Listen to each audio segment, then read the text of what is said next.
Bro, you too, what it do? Hey, we fresh. In an episode of WWE Monday Night Raw, man. I tried to get here a little earlier for y'all, but it's okay. It's okay. Don't worry about that.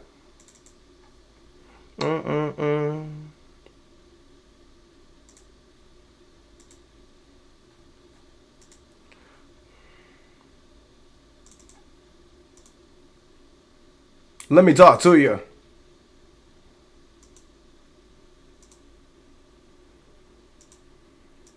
This is the man we came to see. LA Knight, baby.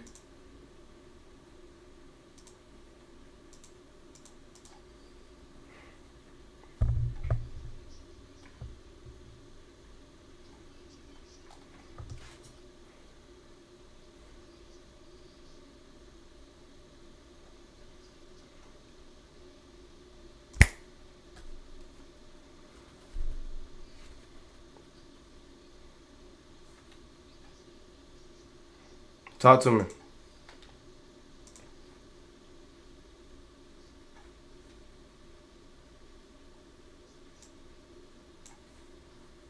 Now we go. There we go. Because he was scared. Right. Talk to me.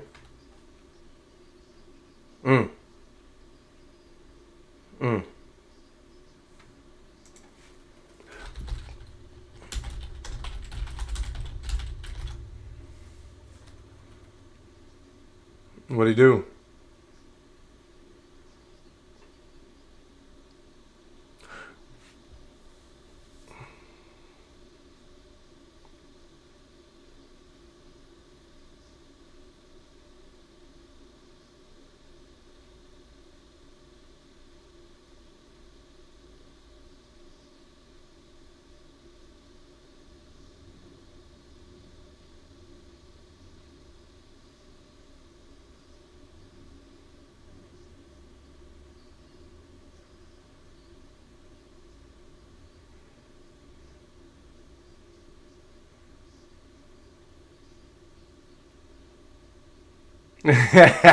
Talk to me, LA Knight.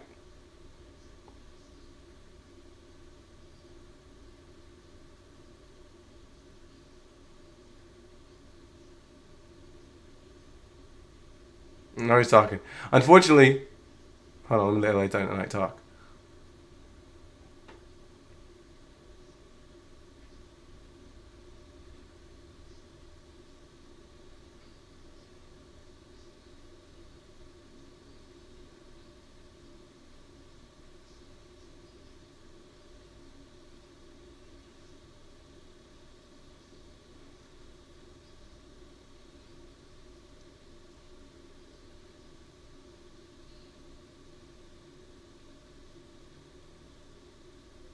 LA Knight fumbles a promo? Wait a minute.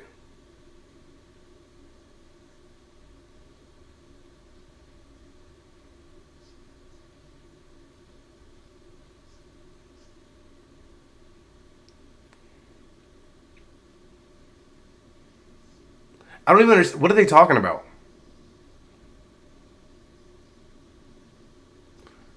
Yo. You too. I mean, join the party. We watching Raw together, man. Full footage is gonna be on Patreon with me. I would love to share this experience with y'all on YouTube, but the Patreon community, we strong. We're growing over there, and YouTube will remove this video in 2 seconds. But at the end of the day, we can chat it up if you want to watch live with me.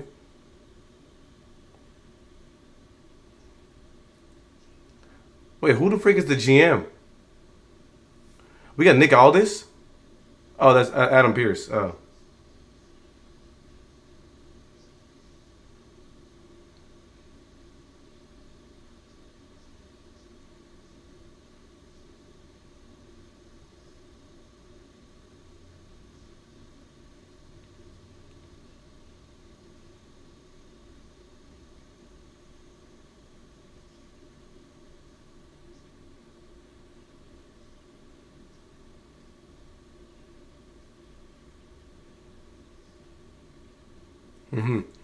Now we're guilt tripping Seth Rollins.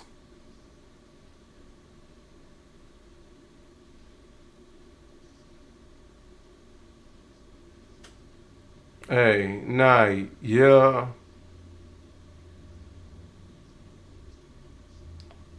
That's the main event.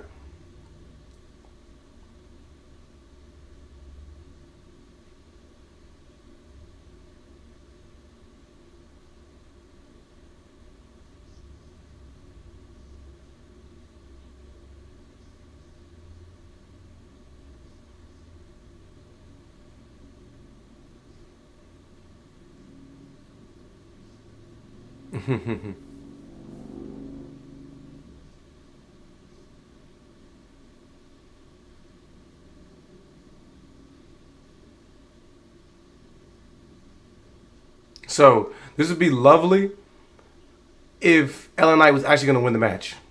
I do not believe LA Knight will win. LA Knight's literally been at home for the last couple months. I think LA Knight asked all the right questions. Why would Seth Rollins fake an injury to get a championship?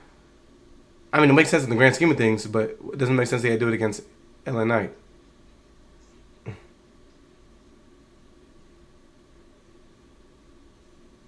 My fault. Why do I have subtitles on?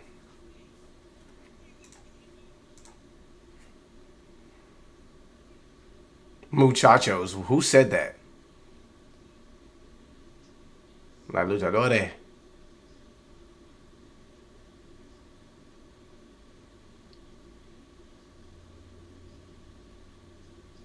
You want to win a lot of respect.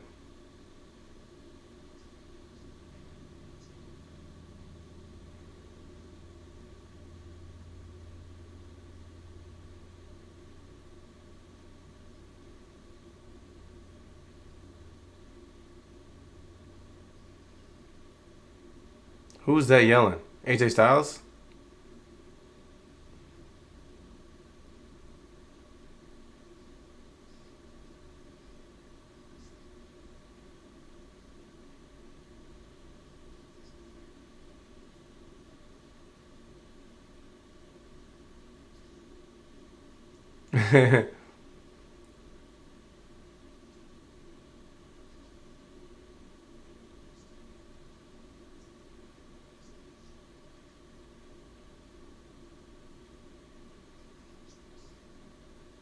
I like this.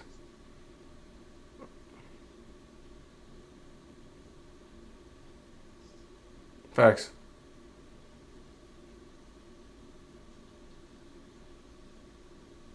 I'm not mad at that.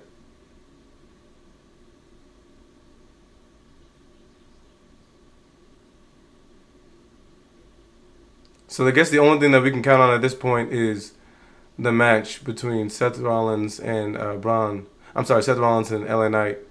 Who is this? Oh, this is Rusev. Oh my gosh, Rusev and Sheamus. Y'all tell me if you watching this.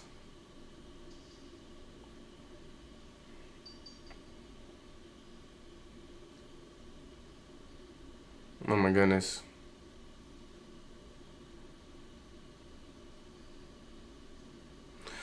So we got Rusev walking to the ring right now. Oh my goodness. Patreon about to get lit, man.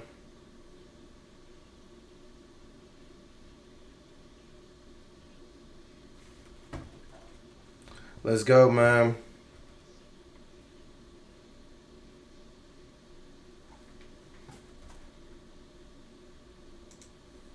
Alright, man. So, YouTube.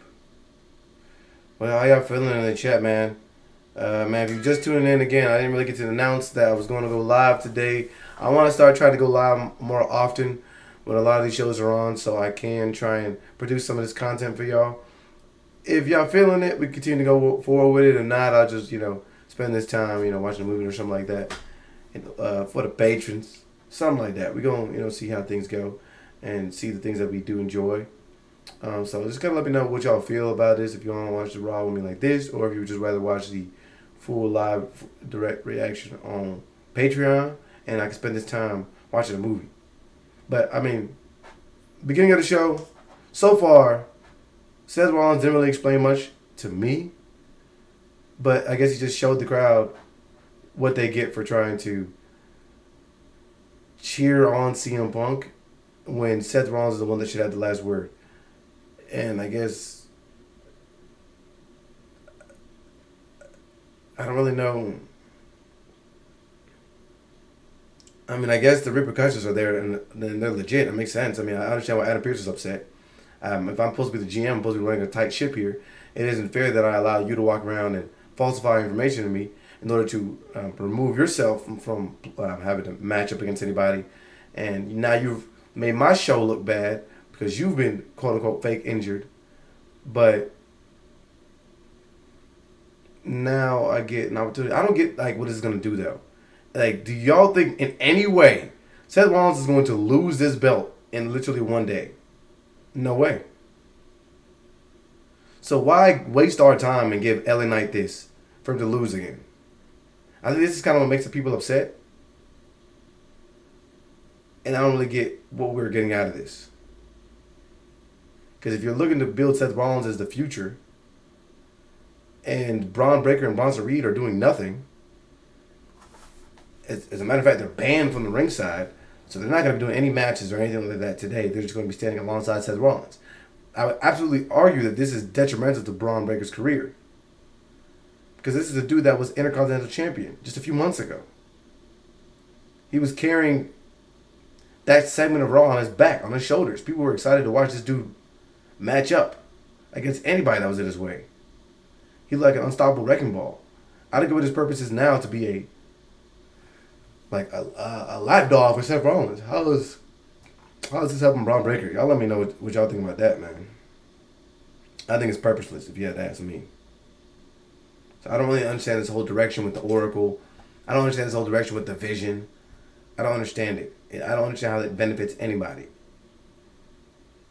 I mean, again, Seth Rollins, if you really wanted proper control of the show, you should have went after the WWE Championship that's held by Cena. I don't get it. And so then if he loses, then he's what? No longer a division?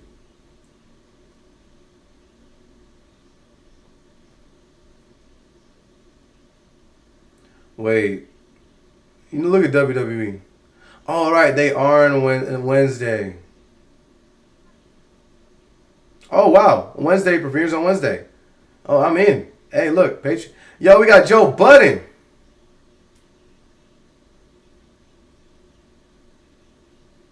No way. I gotta hear Joe Budden talk about this on a pod. Y'all think Joe Budden just showed up? Or do you think he was invited out there?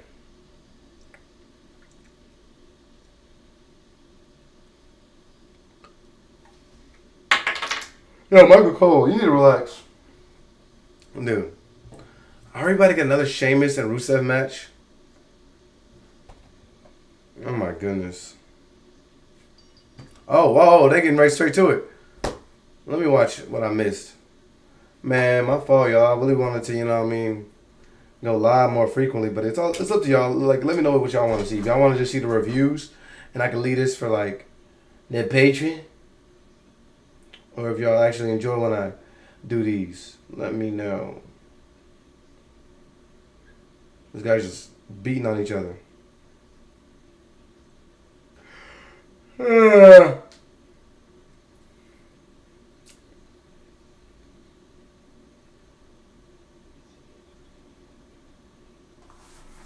This is Paul. Hey, man.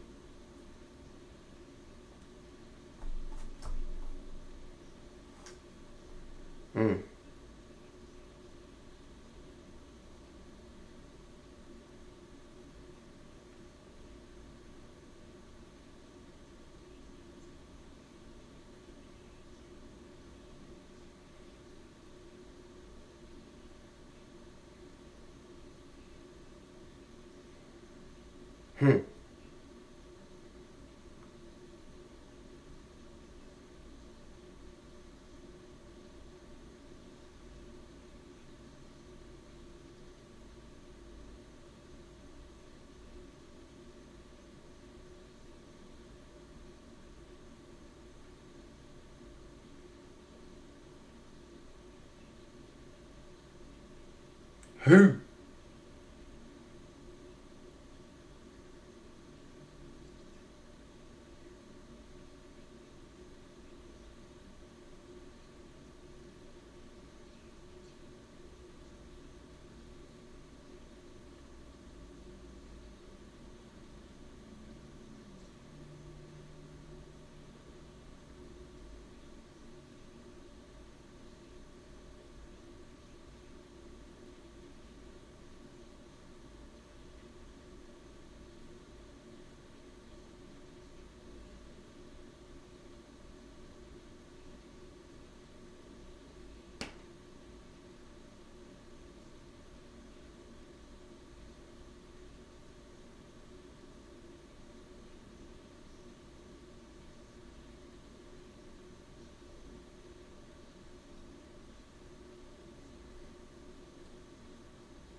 You guys just gonna whoop on each other. I'm not mad at this though. I mean, I think you need people like this on the roster.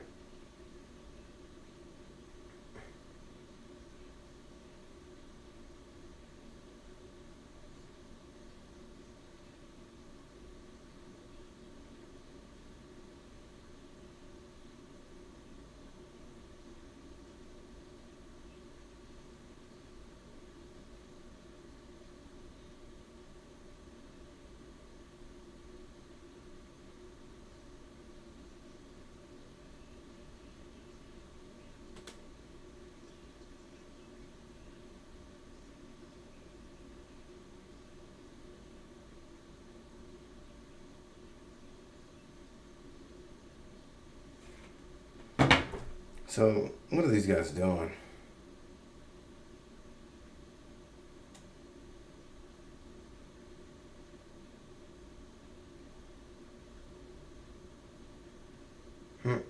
That's kind of lit.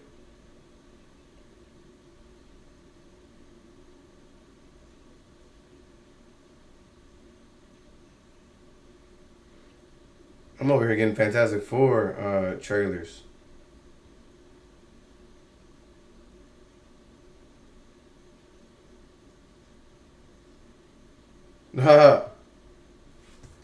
Man. So I don't know how I feel right now about WWE Raw. I mean, we at least got the sentiment that AJ's going to be coming after Dom. We at least got Seth Rollins versus LA Knight, but I mean, it being rematched the day after SummerSlam, we know Seth Rollins is going to retain and do it the clean way. LA Knight hasn't beaten anybody for a championship except for Logan Paul and Shinsuke. So I don't know what this means for Mr. LA Knight, but it seems as if him coming over to Raw isn't doing much. I mean, it gives him a fresh batch of people to feud with, but it doesn't look like he's going to get any different treatment. I mean, dude, we saw this dude win by proxy and then do nothing after that. So, I mean, y'all let me know what the freak you'll think is next for LA Knight. I mean, do you think he's about to get the Kross treatment? Also, let me know, y'all. Do y'all think we see Kross this episode? Does he have anything to say? Or is he gone? Is he going to say something like, hey, look, man, I'm going to go on a spiritual journey. My job here is done. And I'm going to be taking my talents to whatever. I think that's what we're going to get, man. I don't think Kross is going to be doing anything physical anymore. And I think I blame the internet, man. Y'all did all that you can to ensure that this dude doesn't get an opportunity anymore in the ring. Bro, if Triple H ever read the comments online, he's going to read everything that everybody was saying about Kross's match.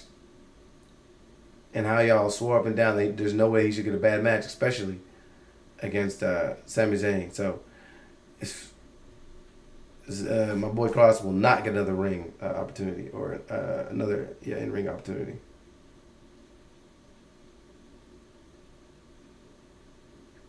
Anything they can do. Yeah, I'm in the U.S., man. I need to get a VPN or something, man, because I'm getting these commercials. It's kind of, tragic that in the middle of the matches, I'm just getting hit with like 3 minutes worth of commercials, man. No fun there.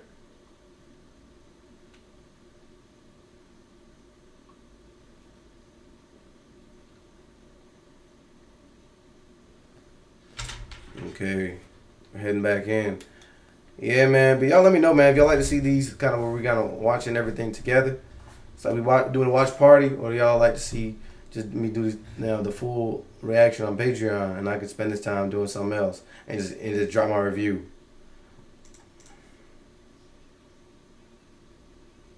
Dude.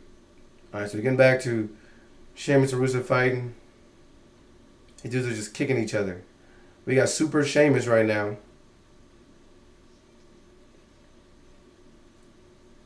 Hello.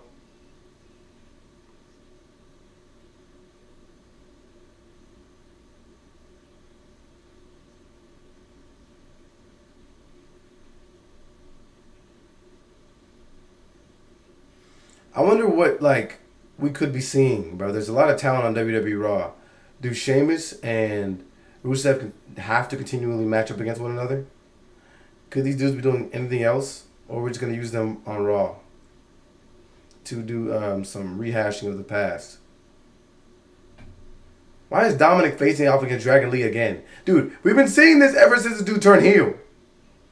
What is wrong with Dragon Lee? Stop this. Get some help, man. Challenge somebody else. Is that the only way Dom is going to get TV time? If he challenges Dragon Lee? Like, oh my gosh.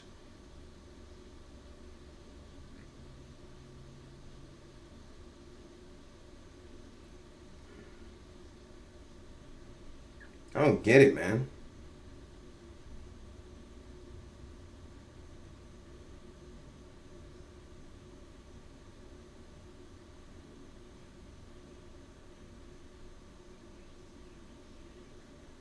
For what?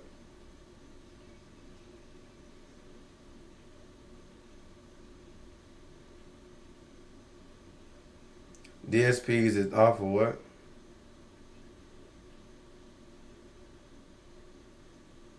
Got prime drink.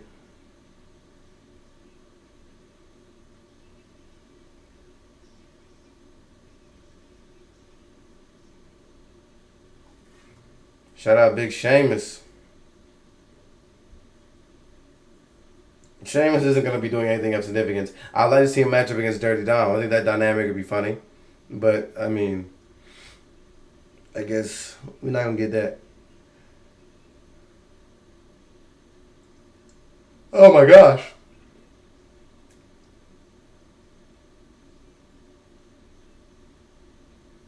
Hey, great work, Rusev.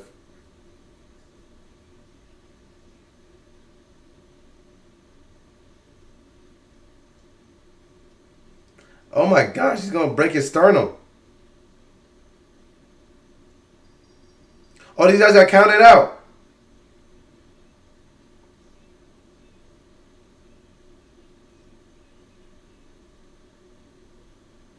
Oh, we're just going to get brawl. Okay. At least we get it. No tiebreaker here. Oh my gosh. These guys hate each other now. Okay. Dude, the security sucks. You need to hire better staff.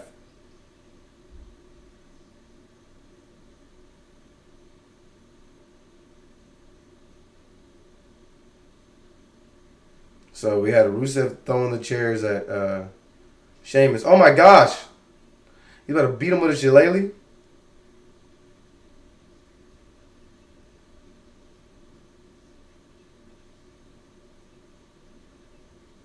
Dude, there's 30 people. Dude, Adam Pearce, get your people on your show together, man.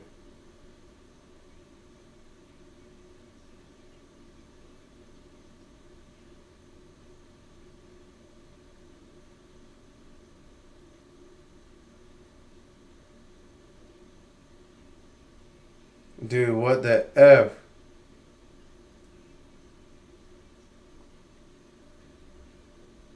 I'm not gonna lie, I'm just not a fan of this every single week. If every time these dudes just lose their mind and they have to get 30 security guards out there because these guys just can't follow simple instructions and remain professional. Like, if we're gonna only use that, what the freak?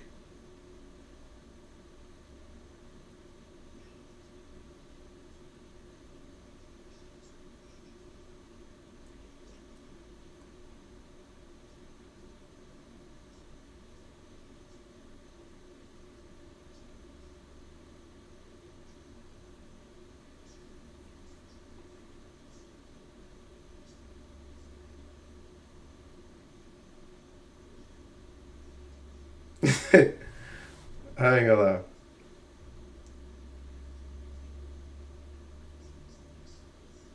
Especially not Sheamus.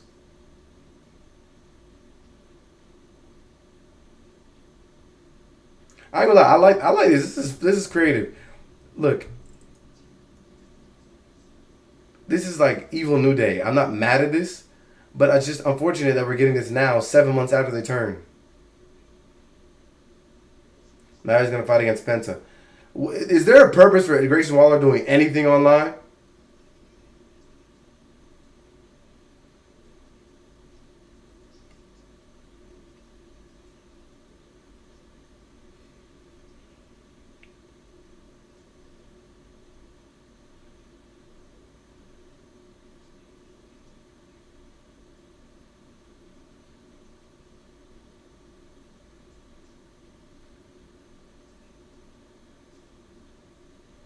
Está bien. Ok. Estás viciando.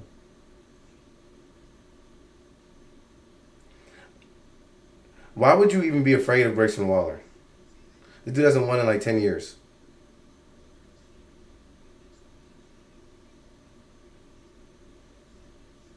He's bald, doesn't understand dates. Oh, Penta went straight to the ring. Oh, my bad. What the F are they doing with Penta, too? We got to see this dude in the Royal Rumble, and that was it. Was Penta in WrestleMania? Oh, yeah, he was in the Intercontinental Championship match. Have we seen him since then?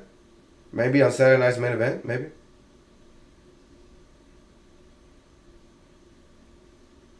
Dude, this dude has no idea what to do with anybody. The best wrestlers on the roster are the best English speakers, which I think is absolutely fine. There's an absolute amazing foreign market they could tap into. I don't understand why they can't have somebody being a English speaking partner. I don't understand. Like, I don't get it. Why can't some of these guys have managers? Why is somebody like Penta just sitting back there not doing anything when the people love this dude? And he's just wasting time against Grayson Waller. Grayson Waller is doing nothing of significance. This dude had a whole TV show. The Grayson Waller show. Now he doesn't get to do anything significant. It's just dumb. Let me not continue to hate. It's just, unfortunately, this is fresh off of SummerSlam, so I don't even want to get what we're getting right now. Anyways, we're in commercials. Dude, it's just upsetting me.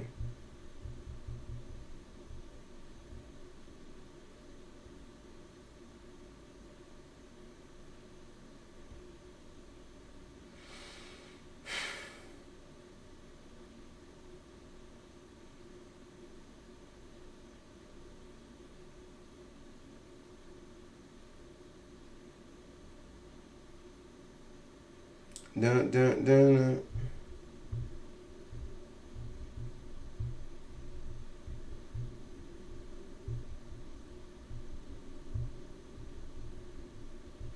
Chad, what are we thinking about Raw so far? And what are we thinking about SummerSlam? Man, y'all let me know down below in the comments, man. I'm trying to do this thing where we going live, man, every time Raw is doing something. WWE. I might start going live as well for AEW. If you would rather just see me do that, let me know, and I can just continue doing my reviews on WWE Raw as traditionally set. But if you would like me to continue to go live, I can do that as well. And let me know what y'all want, man. It's y'all world, I'm just living in it, man.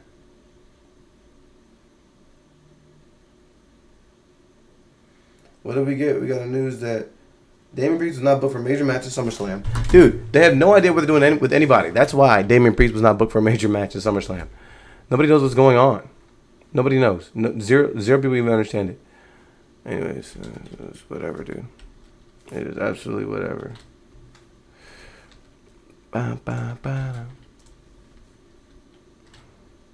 Let's see what people are talking about WWE Raw.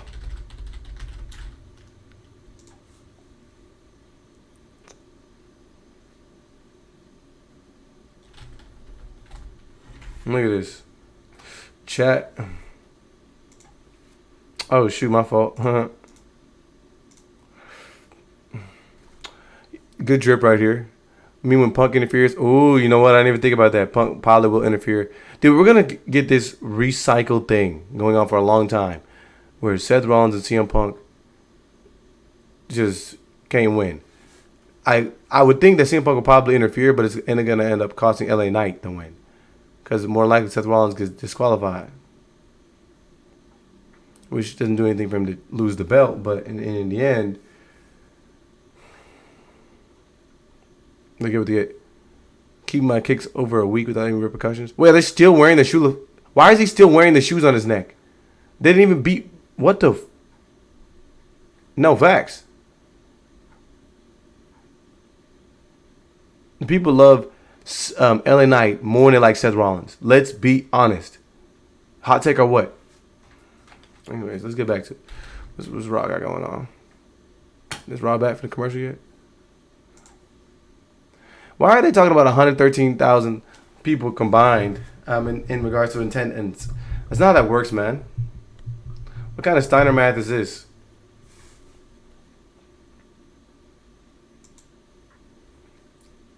Cardi B. Jelly Roll had the crowd rocking. Did Jelly Roll even perform? No, he did a match, but surprisingly enough, that was one of the better matches at SummerSlam.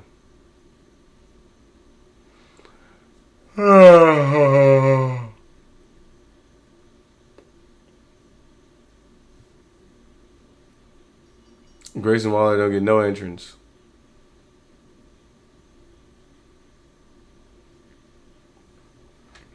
Why is Grayson Waller so confident in himself? Let's be honest with each other. This dude doesn't want a match in like years. Dude, remember the video where I sat there and reviewed the footage? This dude has done nothing significantly in over a year. At least he had a tag team title last year at WrestleMania. That's it. That's all he's done. He's had no other success.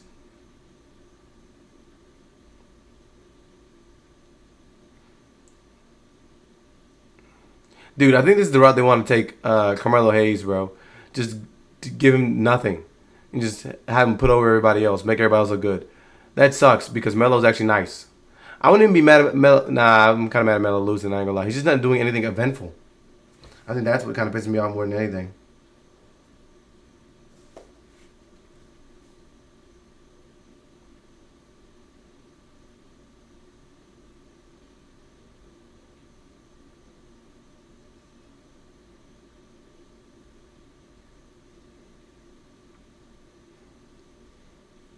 I just realized that Penta had a big 0 on his back. Who is this? The New Day?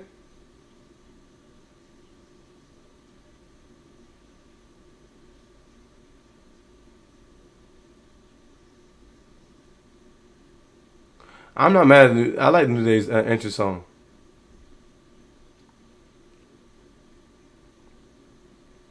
What is going on? Dude, that hat is amazing.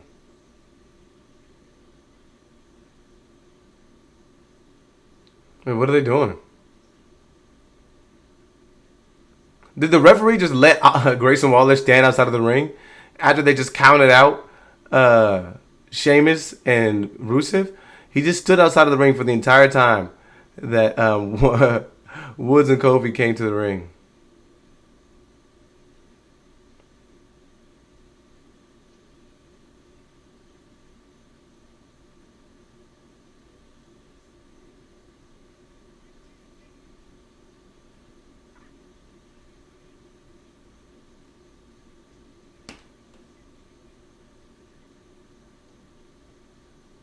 Oh my goodness.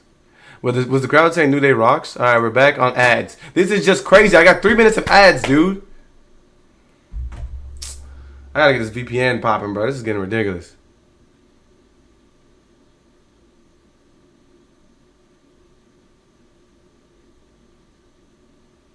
Bro, honestly, there's no, bro.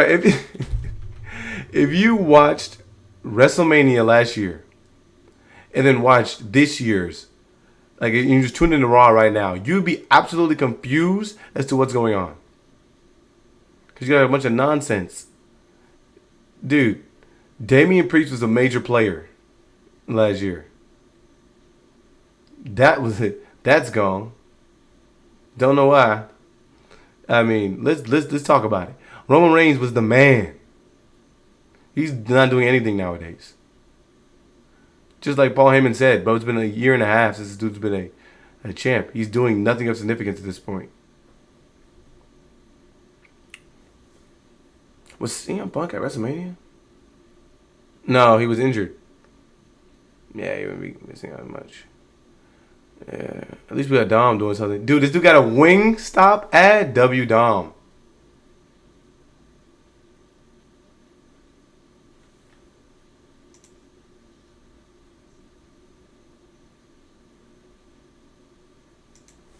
Hey, look, W Dom in the chat. What y'all think about Raw so far, man? What y'all think? Is it y'all hitting? Is it worth it? Good episode following SummerSlam. Yeah, my opinions. Let me tell happy birthday in the comments.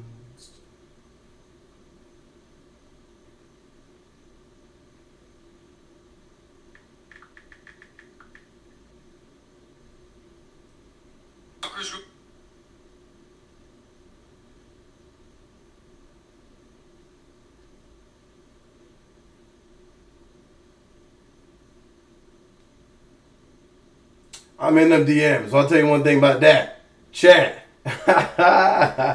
Let me chill out. Let me chill out. I'm gonna internet tripping. Yeah, if I had to say right now, man, this episode of Raw kind of garbage, man. Nothing really going on. I thought this was gonna be something eventful.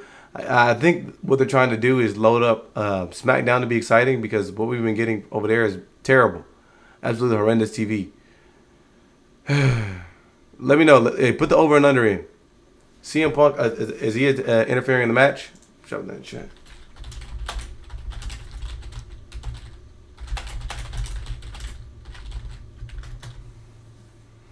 He hasn't been, I guess, announced to be on the show at this point, so.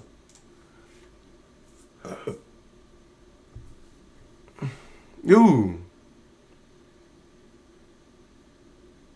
I might get the VPN, man. I'm gonna be live streaming this show, man. Seriously.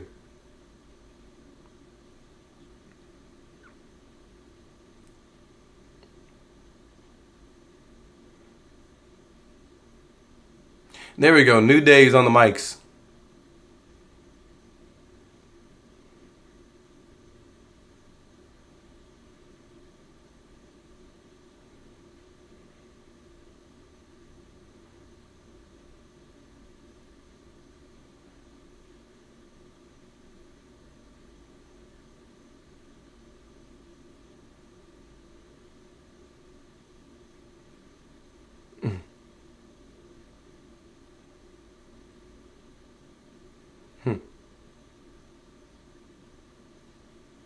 Why is Austin Theory injured?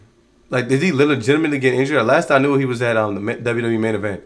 Why is Grayson Waller fighting to get an opportunity in the New Day? Why is he begging these dudes for an opportunity? Right after getting, I don't understand it. He was already in a tag team of his own. At least I would beg for the New Day too. I mean, if it at least gets me on TV.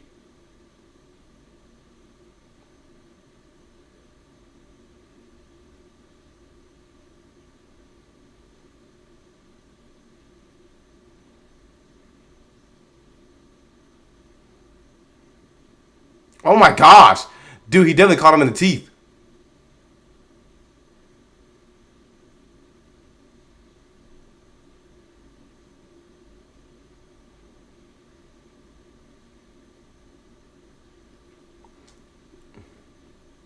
Was that Dave East back there?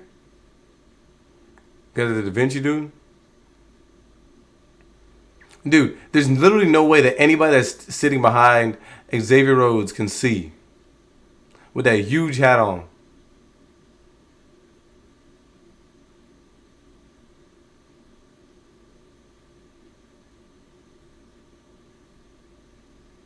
Oh my gosh.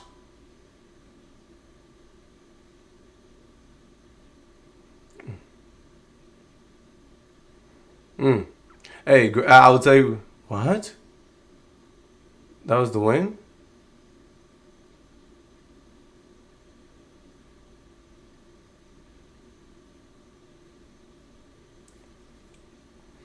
There's nothing Penta's doing of significance at this point. At least Grayson Waller's getting back on TV. I was gonna say Grayson Waller can at least hoop, but I mean that didn't last too long before he took that crazy Hurricane Rana. I don't know if that was like a destroyer of some sense.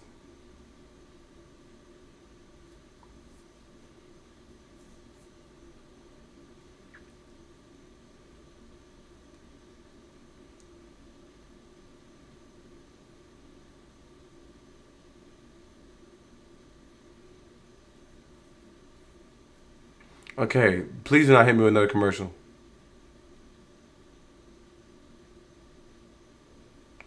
Oh, they just got words for Why is Penta telling everybody to stay out of his business when he's literally in everybody else's business?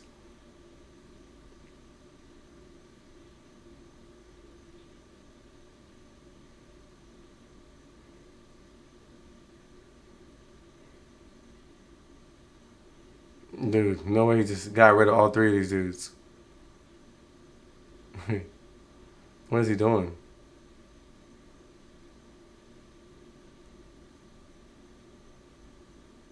Oh my gosh, that actually does kind of fit Penta.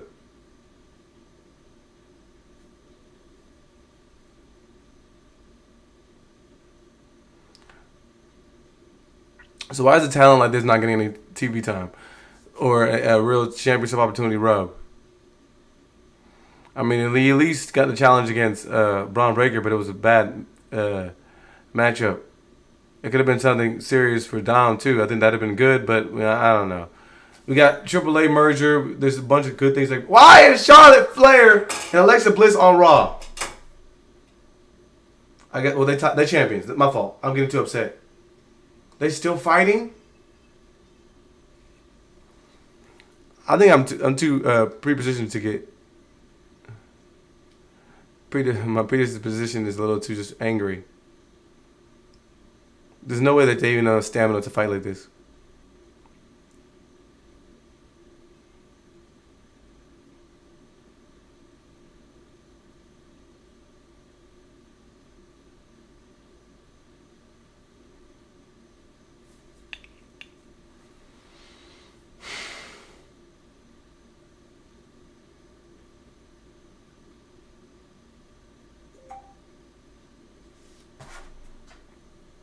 I got another commercial. Shorty hit me with the gang.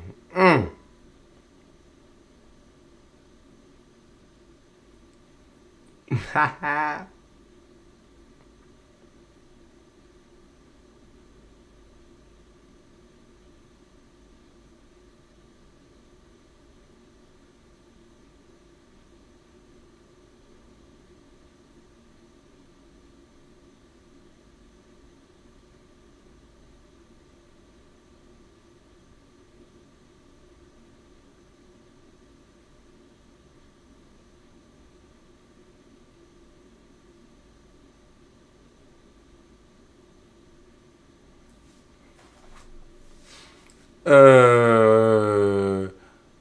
Okay, whatever.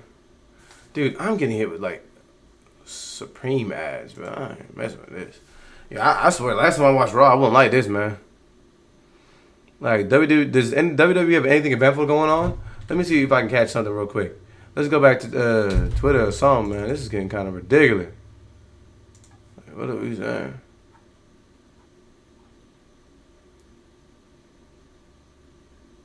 Wait. I didn't know. Dude, I remember Ashley.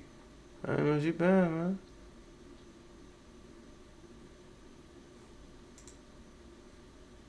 My fault. I'm reading too much, anyways.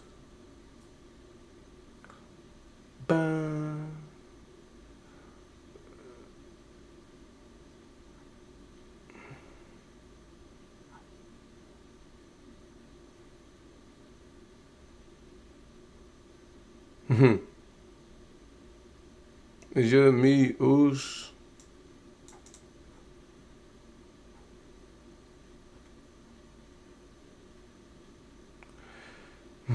Penta was not at WrestleMania.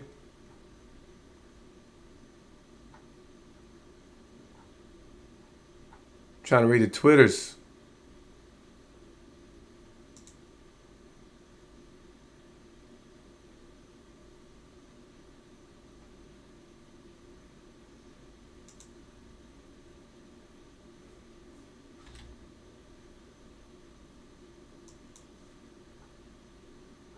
I don't understand why. I literally don't even understand what the purpose is of Seth Rollins and the quote-unquote vision. What vision do they have? What are they actually up to? What are they accomplishing? Braun Breaker and Bronze Reed have been doing nothing but getting jobbed out every week. They ain't beating anybody. They're not striking or instilling any fear in anybody. All they did was just help Seth Rollins get to his goal. Is he selling them on the point of possibly winning something, but he's only using them to get to his ultimate goal, which is just more rings? I don't get it.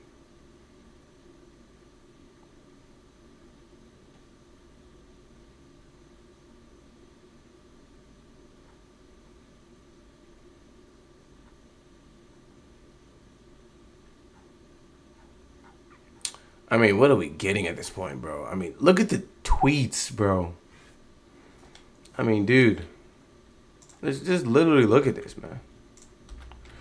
All we're getting is people talking about Xavier Woods' hat. And Penta wearing the hat. And Dom calling AJ Styles old. I'm not too mad at this, but bro, this is supposed to be the Netflix merger. It's supposed to be big time TV. I'm not be kidding. The red face kind of jacked. I didn't know that. Good for her. Okay, why did they announce Joe Budden would pause? That is insane.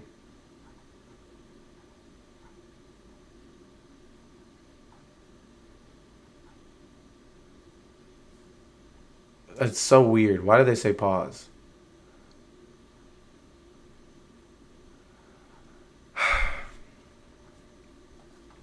I'm gonna check out what folks got to say about SummerSlam for real.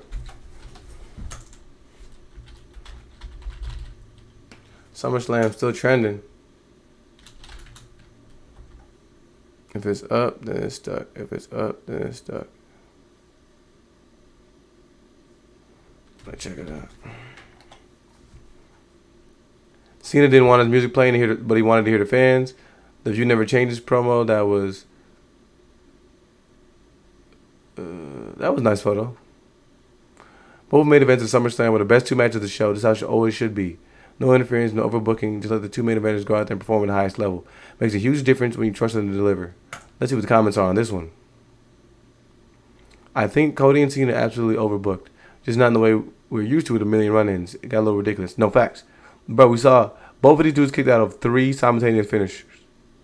I mean, John Cena did a super AA and Cody Rhodes, and Cody Rhodes kicked out. Cody Rhodes. Literally.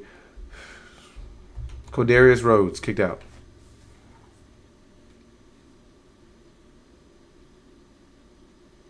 Hey, I don't understand. Y'all got it, man. Y'all like to see that type of stuff, so whatever. You know me, I'm not cool with the super bookings. I'm not cool for that.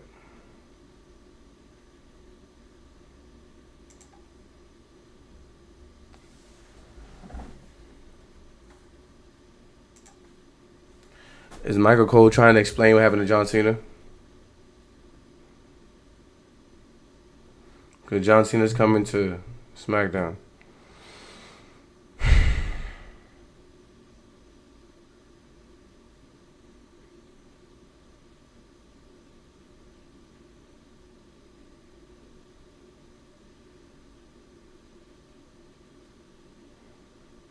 What is the vision?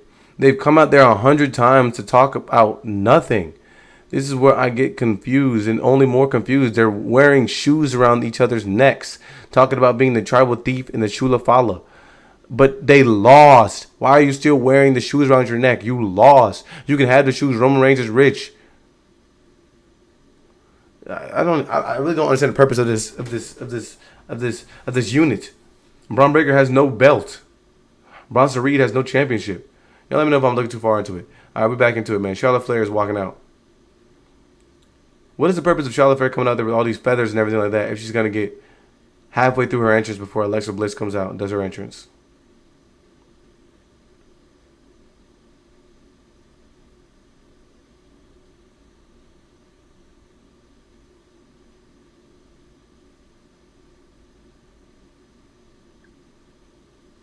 I kind of like that. That was good. I mean, it kind of like rained on Charlotte's parade.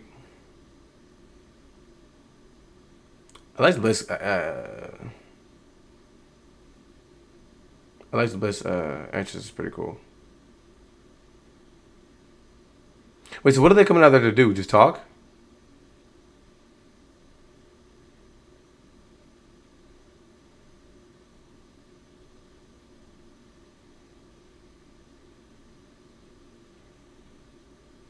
Why would you not expect this team to work? They're like have combined like 20 something titles. Why would you not expect this in main WWE Women's Championship titles? Why would like in any world this would work? This is like LeBron and D Wade right here. Like obviously this would work. What are they talking about? It's just whether or not they would put their egos to the side.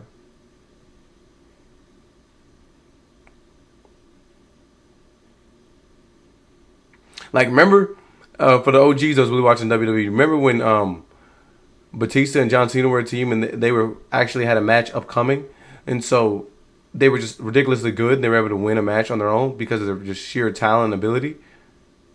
But since they were not able to work together, they lost.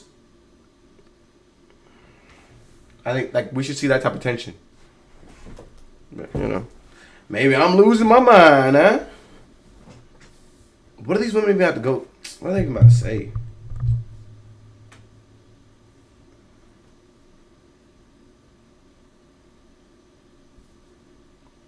They like Charlotte now. The fans are so fickle. You're wooing. How? Now is it you deserve it?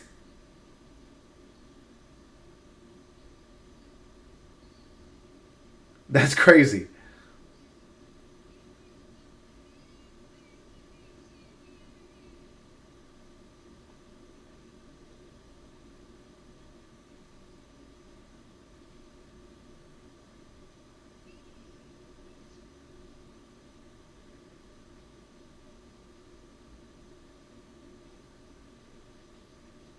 Charlotte Flair ain't got no glutes, but I ain't hear about it, Shane.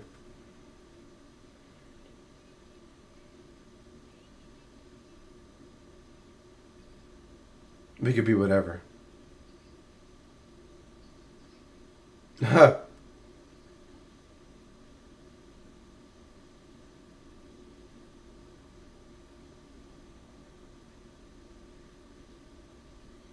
This is really the storyline.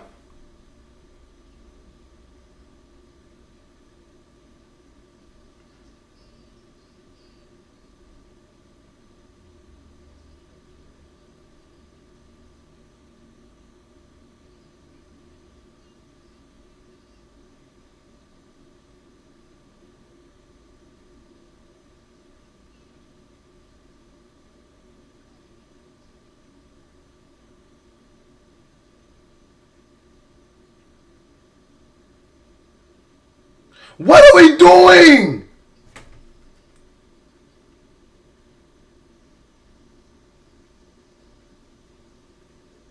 That was the worst promo I ever seen. No way. Now they're giggling. Like, what are we doing? This is bad, bro. This is goofy. This story is legitimately whether or not they're going to be besties.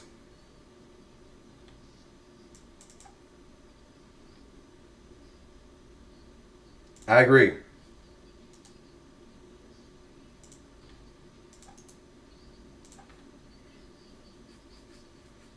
Oh my goodness. To the Judgment Day.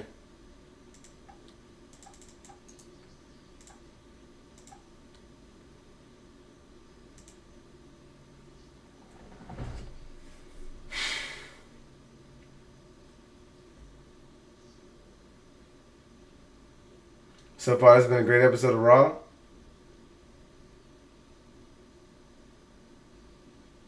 The fact that I'm awake right now. Seriously. I'm normally knocked out.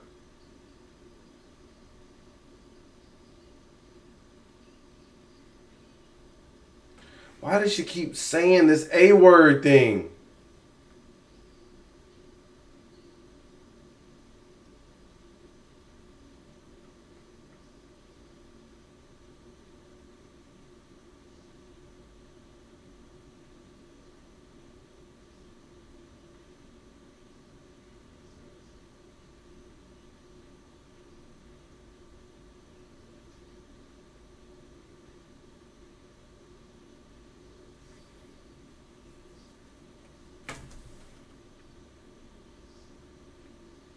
You're not doing it tonight.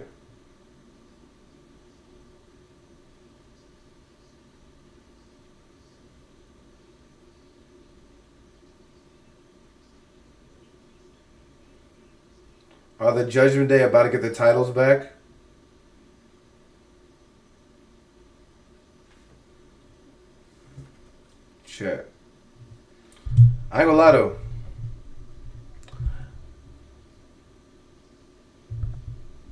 I'm actually interested to watch Wednesday. Hey, for the Patreon, I could start watching on Wednesday. That ain't nothing.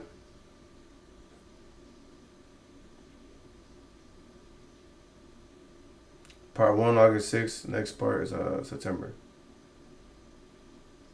Oh. A lot of trash writing right now, bro. What are we getting?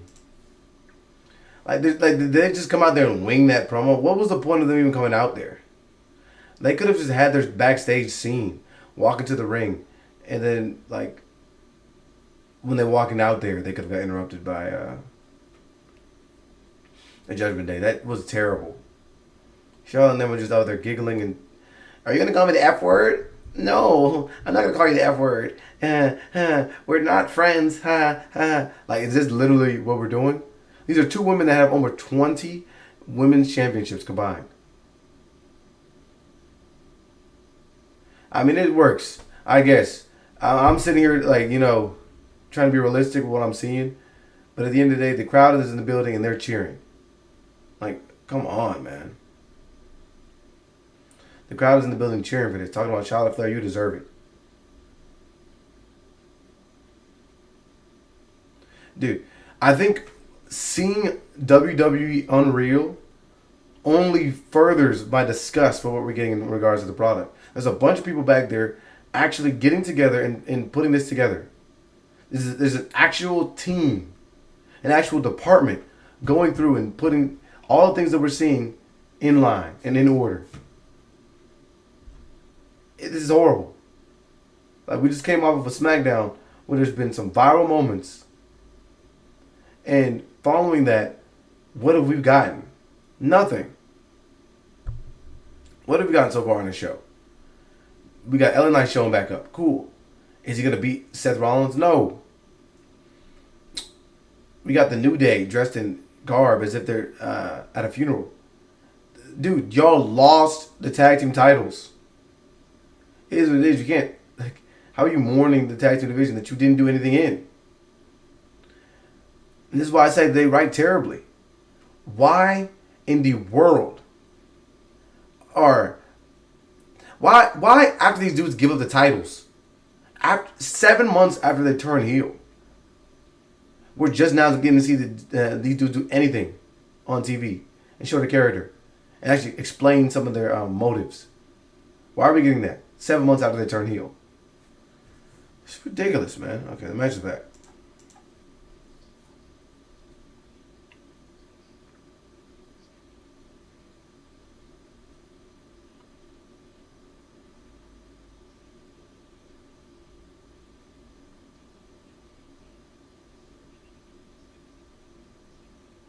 And remind you guys, the women's tag team division is cooked because it's the third time in maybe a month that we've seen these three match up, or these four match up.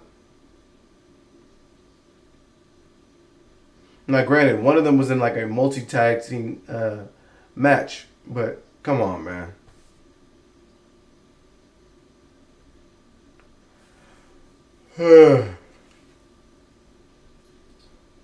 Nothing is going on in the tag team division. These are literally two teams they just strung together.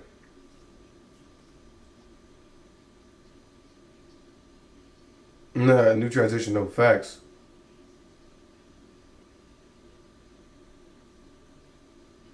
And what are they about to do for the next hour?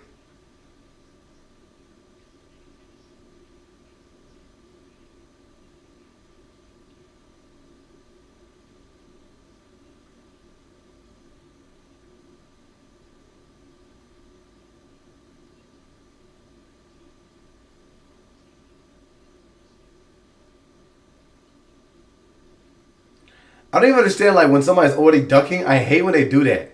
That's a pet peeve of mine. When somebody's already ducking, they didn't throw the punch. It's just my nitpicking there.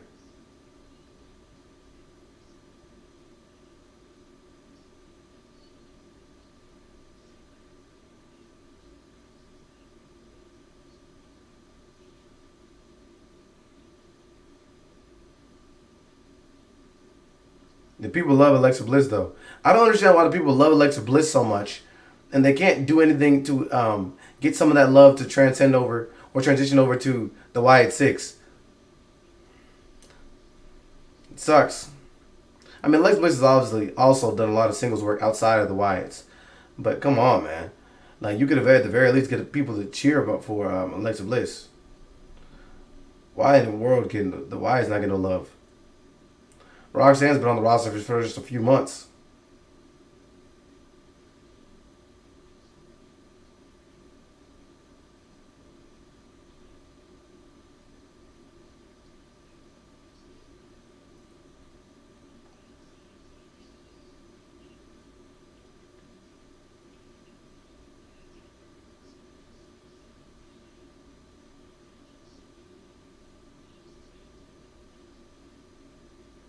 This is terrible.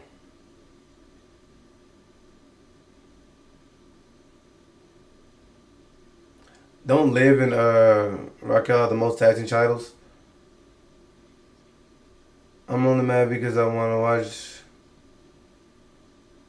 Do they try to see good matches? No facts. I think I might start going live for AEW, but you know it's up to what the people want to see.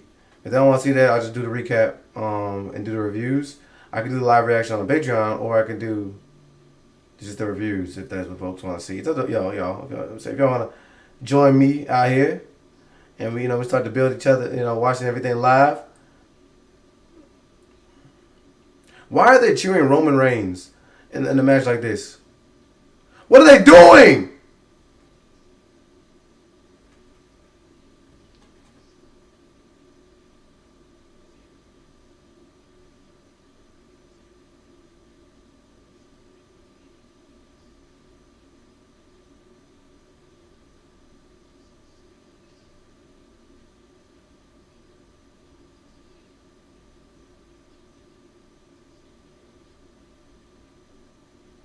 They've been on the same page the entire time. I don't even know what the heck Mike and Cole and them are talking about. Is there any congruence or any consistency with anybody in regards to the storylines? Why are they acting as if these women don't know how to operate together? That's why I said there's the problem here. Is they've never even done anything in these matches in order to have you insinuate that they're not on the same page. You have one moment where Charlotte Flair went for a kick and she caught Shorty. That's it. You could have drummed up a lot of beef internally and had these women question one another, arguing, could have been doing something. They just came out there and were giggling like little schoolgirls. And now you're trying to sit there and tell me that I don't know how these two women are operating together. Dude, what? These are some of the most decorated women in the division. What are you talking about? How are they working together? You haven't even played up too much the ego thing. It's just bad. It's just bad, poorly written. Like, fine, I get it. At least there's kind of a story behind this, but again, it should be which tag team can actually operate on the best page, because Roxanne and Raquel should be in a state of flux right now, where they can't really trust one another. It's just ridiculous. It's going to the review too. Let me write this down, man. This is getting ridiculous, man.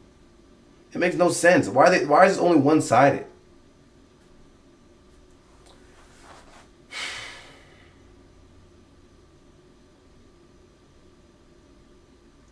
Raquel's been teaming with Liv Morgan for years.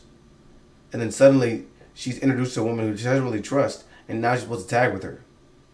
So if I don't trust you, nor do I have any chemistry with you, how am I supposed to just flow with you? Like that doesn't even make any sense. Whatever, man. Especially since she has her doubts about Roxanne and believes that it's very possible that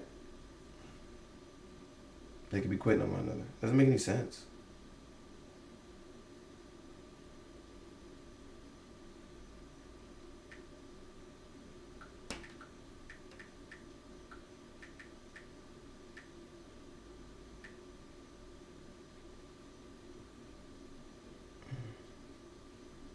Wait, are you sitting there trying to tell me that Naomi cut a promo and we didn't get to see it?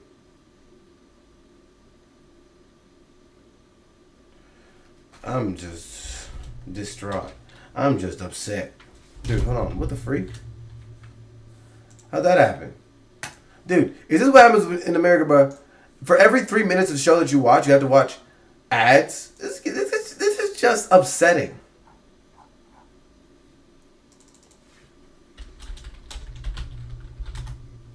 This is crazy. They gave Naomi her segment during the commercial break and cut it short right away when the break ended to talk about Brock Lesnar's return.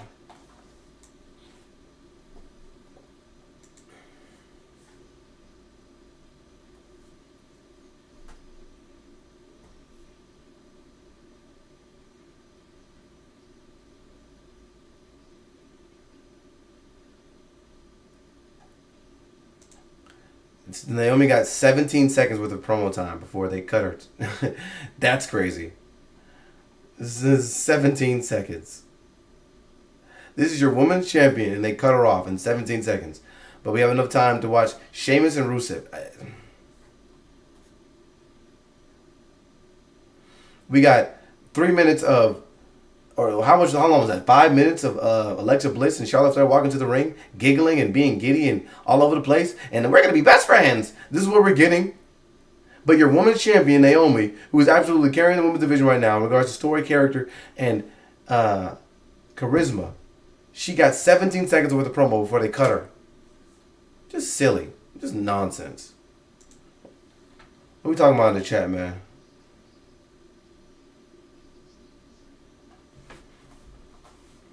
Bandito on Collision. Oh, Brodito. Brody and Bandito. I appreciate the support. Yeah, you really only missed. Well, yeah, whack. You didn't miss much at all. No facts.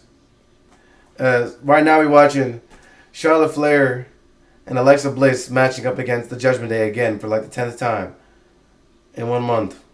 This is with the tag team titles on the match. And look, man, I'm definitely let me know y'all. Let me know if y'all want to start seeing live reactions to AEW, or just continue to do the reviews instead.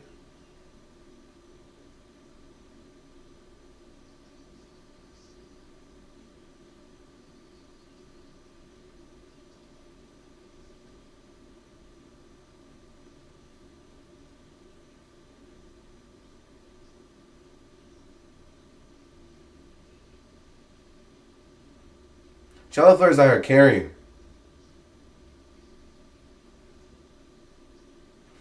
I know I got a lot to pick up on AEW, so we might be able to catch these live. Let me know if you're about to see those. You know what I mean?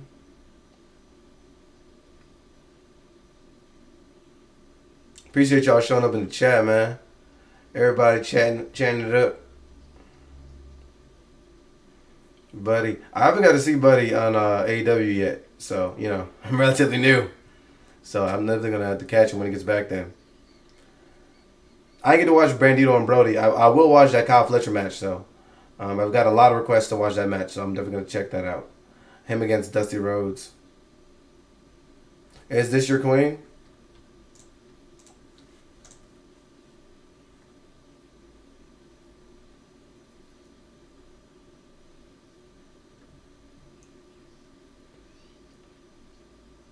Dude, I should have been taking notes. I got a lot of nonsense to talk about in this match. I mean, this Raw episode is just upsetting.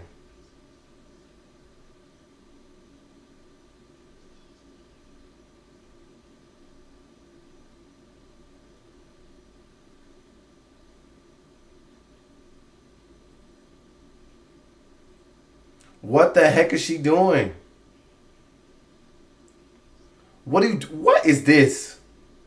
These women have faced each other like 10 times. They don't even know what they're doing.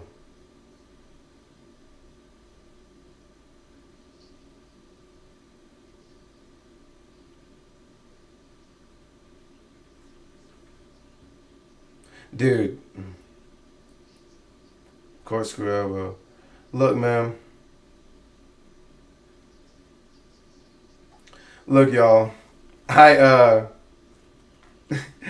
was locked in, right? In WWE a while back, and you know, I was in and out, and I kind of just disappeared for a few years, and then I came back, you know, with the success of WrestleMania 40. I got to go to a Raw leading up to WrestleMania 40, and I was okay. WWE's cool again. I'm excited. And then towards the end of the year, stuff started to decline again, and I don't know what we're getting anymore now. It's kind of upsetting to me, but you know, we've been able to, you know, what I mean, become a crew, a community so far. So I'm excited to see the growth. But yeah, this is getting bad, man. Why are they getting all this TV time at this point? I'm hating at this point, but dude, this is crazy. These people love to watch her and her sister Abigail.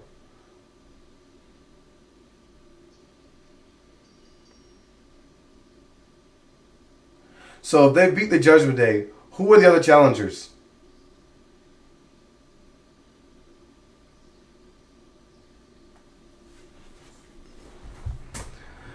You didn't miss anything if you did. Whoa, that was crazy. If you missed this match, you didn't miss anything. I mean, there was a couple moments here where Charlotte Flair started to carry and cook, but I mean, for like all the foolishness you saw, otherwise, bad timing and choreography together. What? They were literally just. Okay. Again, this is this terribly told story throughout the match. How are they just now like going back to back and have title celebrations, but then literally right before this match, they couldn't even call each other friends, and they were snatching each other's titles off each other's body. Whatever, man. They played this terribly.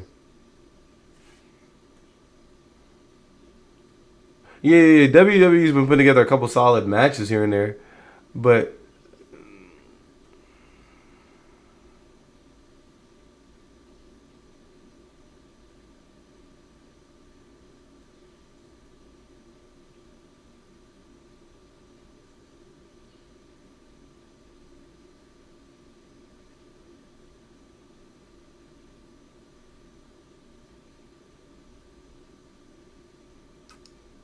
wait, what the freak is that about?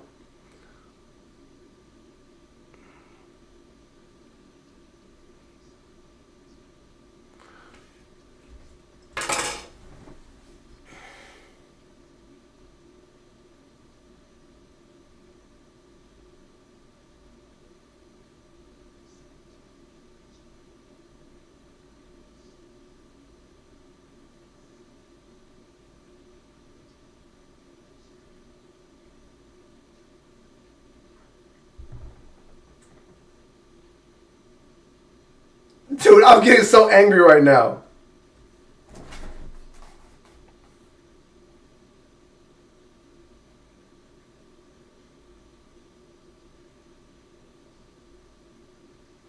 Michael Cole, shut up, man.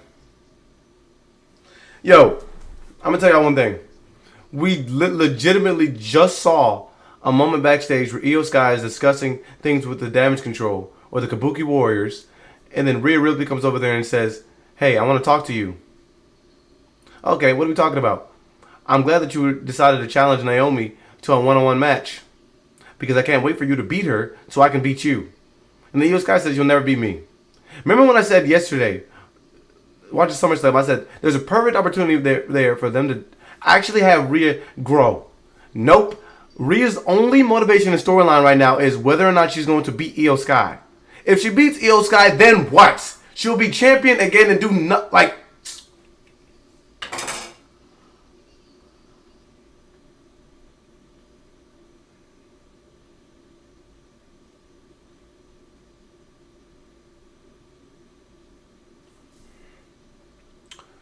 All I'm saying is there's no reason in you having Io Sky on your roster if you're going to give her a belt solely for her to lose to Rhea Ripley. She's the best women's wrestler on your roster. She's probably the best wrestler on this roster.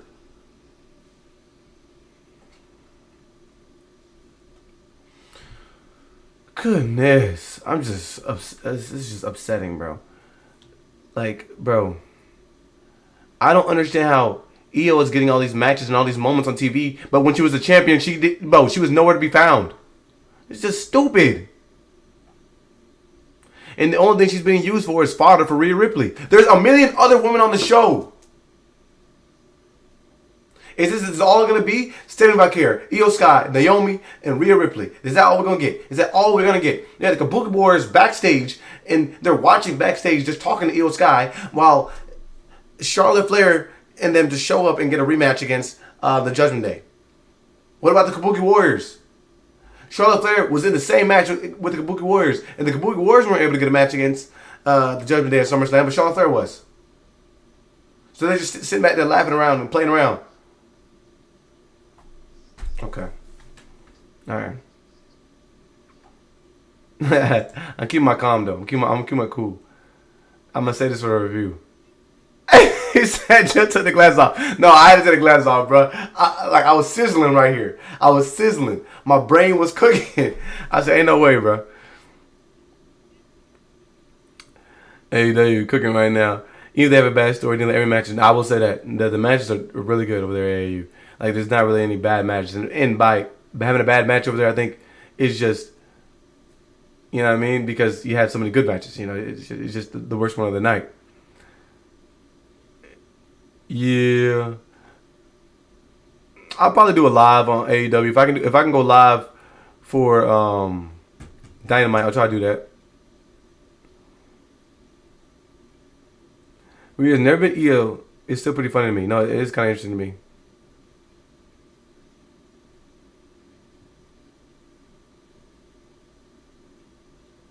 It should be Io Sky. She can say she won. I feel you, but like, is that it? Is that like this is supposed to be the face of the women's division? There's nothing about her that's intriguing or interesting, other than the fact that she's just like cool and she's gothic and she has black hair and she like likes cool things. She has tattoos and that's it. But like in terms of her character, there's nothing interesting about her other than, oh, is she gonna beat Io Sky? Okay, now she can beat Io Sky. What could she do? Win her championship back that she never lost. That's it. That's all. That's the only thing that matters. If we're talking about Rhea Ripley. Why are we getting Rhea Ripley and Io Sky segments backstage when we got Stephanie Bacchara as the next challenger? We got...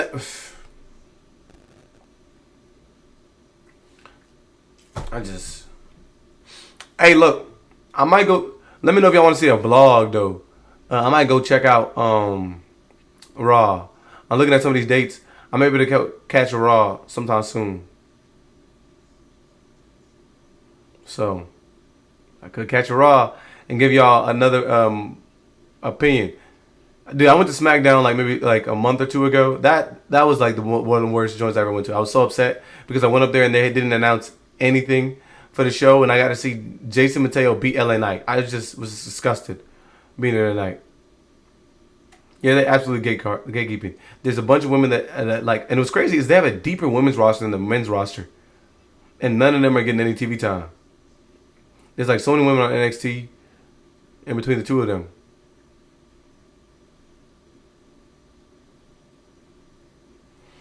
I don't know. It's kind of weird.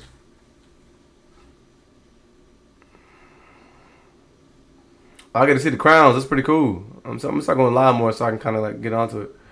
You know the Vince's brass ring was the thing? Nah. Yeah, Triple H's pyramid scheme is crazy. Like, why is Tiffany Stratton still a champion? Like, I don't like dislike her. I just don't. Again, I think the problem is nobody knows what's going on. What is her character? She doesn't even have a solidified character. She's like one week she's like out there saving people like Jade Cargill, and then the next she's a backstabber. Nothing makes sense about her, and she won't commit fully to either direction. Like she acted like, bro. The craziest thing was that she went and did a promo about how hard she worked to become the women's champion when all she did was win. All she did was cash in on her best friend at her weakest moment.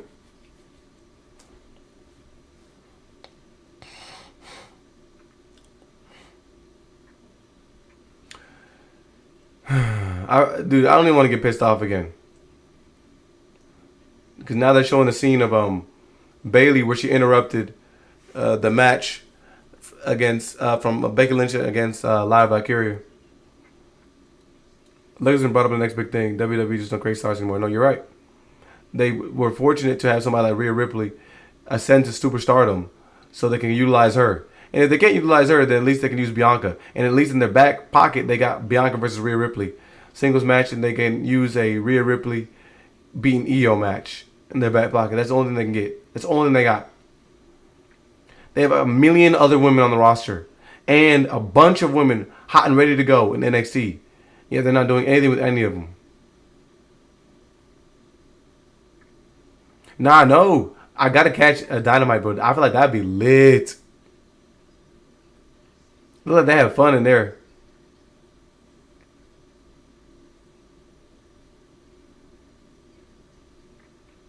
Tiffany Carrier's copying after Alexa Bliss.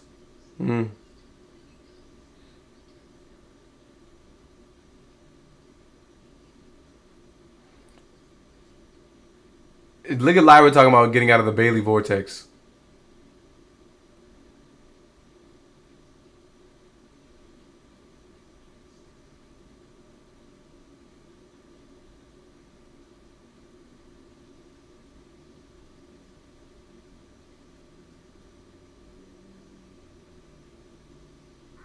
Why in the world would Lyra Valkyria be mad at Bayley?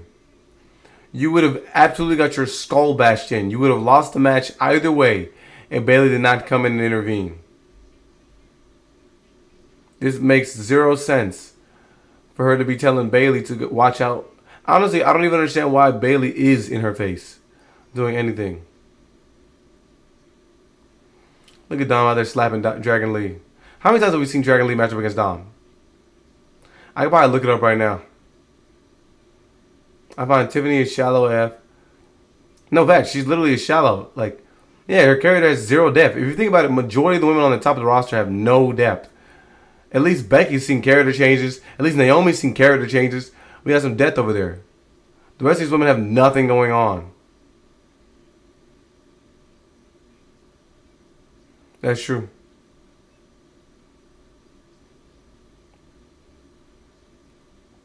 But like, even in the WWE, they don't have any character. Like, what does Rhea Ripley do? Like, her character does nothing. She wins championships, and then if she doesn't have the championship, then her whole quest is to get the championship back. There's literally not any more nuance than that. There's no like up. There's no down. There's none of that.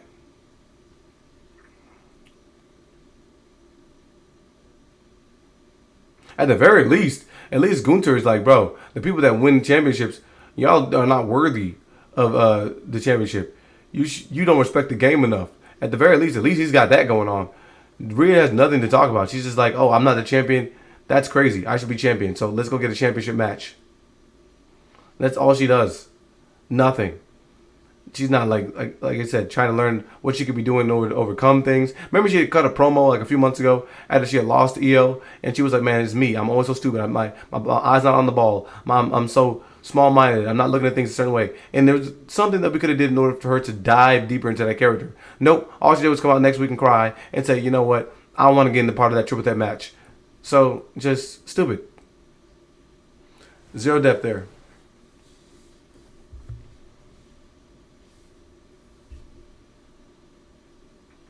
At least she had Dom at one point, you know what I mean? Now she doesn't even have Dom, so there's literally nothing that she's doing on a week-to-week basis other than just saying, EO, let's fight. Oh, whoever's holding the championship belt, let's fight. That's it. That's it. That's all she has going on. With no Liv Morgan, with no Dom, she is irrelevant, bro, as a character. Because all she can do is just win a championship. That's it. You can use her for nothing else.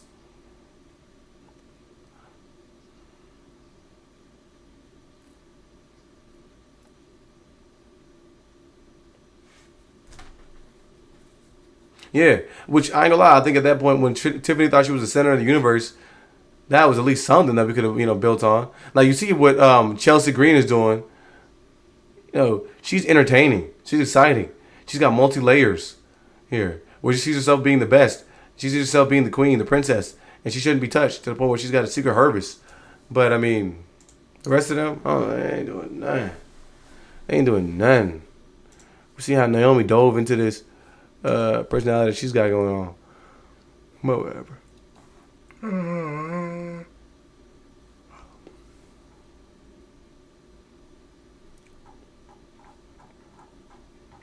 And dude, I'm getting so many commercials, bro. You know what I was thinking about earlier today too? I was like, bro, for all these ads that we're getting from WWE, bro, I mean, you would think they could at least work that into a storyline. Like, I will say, there was something that I saw with AEW that was pretty dope, and I'll probably talk about this in my review.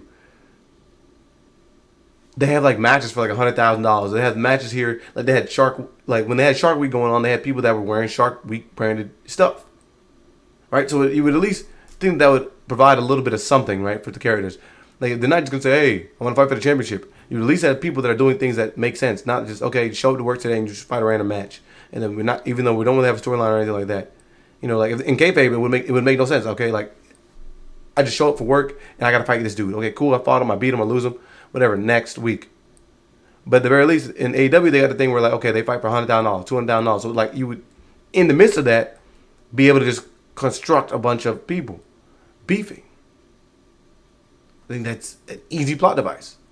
Boom. Who wants to fight to be the Slim Jim champion, or who wants to fight to be in a Slim Jim commercial?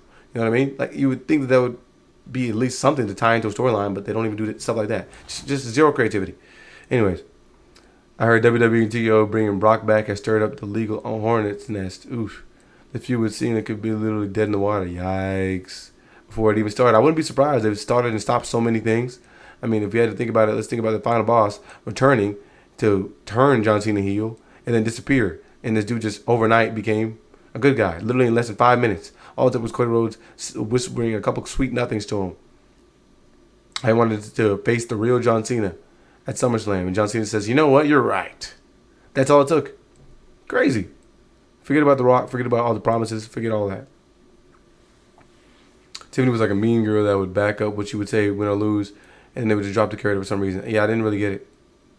Like, now she just comes out there and she doesn't even speak. Every once in a while, she'll talk for about 10 seconds. And then they're like, pull the plug. Go back to when Nikki Bella was around when she had the championship run. Literally copy and paste Tiffany. No, facts. WWE does do a lot of recycling. If you had to think about it, literally what Seth has got going on right now is the bloodline. Solo's been rocking this Team Bloodline thing forever. Just ripping and running. Ripping and rerunning. Dude, we see Sheamus and Rusev fighting all episode tonight. They're fighting all over the show. We've done this 100 million times. Anybody that has any beef in the WWE, if it's two characters, they're going to fight to the point of disqualification, and they'll continue fighting, and then you're going to send 40 people out there to break it up. And more than likely, they're not going to be able to break it up. One of the people's going to break loose. They're going to continue to fight to the crowd's applause, and then you're going to eventually get these dudes out of there. And this is going to lead to maybe them fighting somewhere else. It's rinse, wash, and repeat. Every person that's had beef. Remember WrestleMania? That's literally the method for everybody during WrestleMania. That's all they were doing. Oh, shoot. My fault. Dom was fighting. Wait a minute. Dom's out here doing some luchador stuff, yo. He was tightroping on the ropes. What the freak? That was kind of crazy from Dom.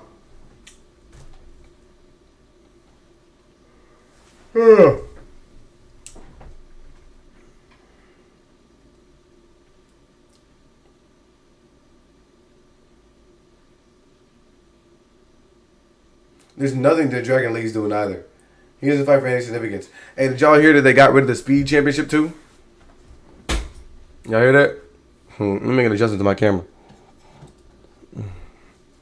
Put a chat over here. Yeah, put a chat over there. Put a chat over there. Put you over there.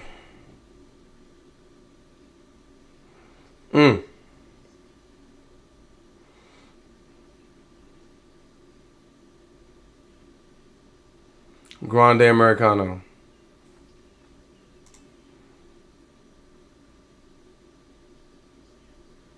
I completely forgot about this. The second Grande Americano.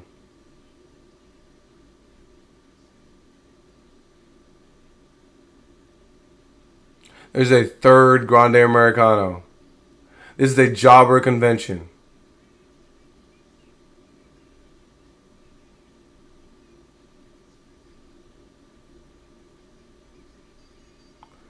He used the rope right in front of the referee.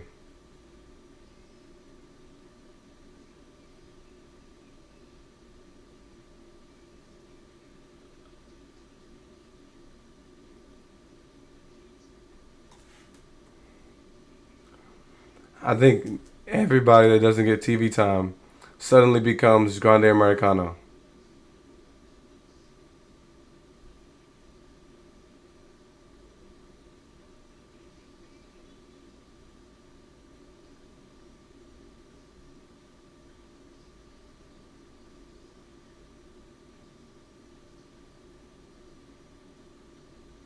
Why does dude try to hit him with a shoe?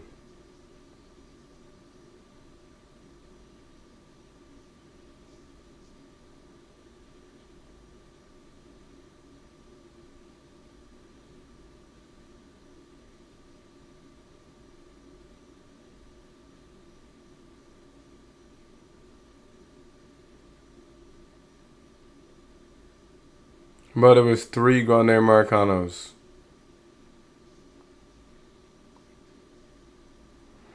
I don't even understand how WWE could even have us taking them seriously.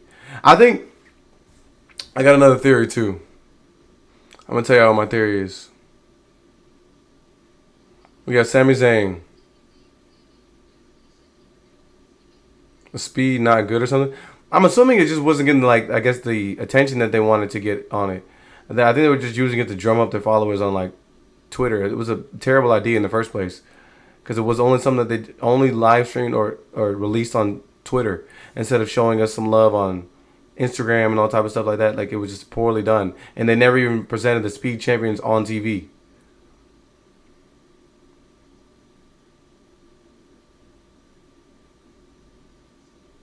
It's a terrible idea. No one wants his belt and other drugs.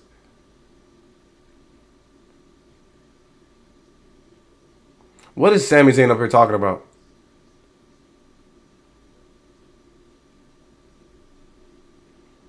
It's not about who I am, but it's about who I want to be. I want to be a world champion. This is Jey Uso, rinse and repeat. And he wants to do it the right way.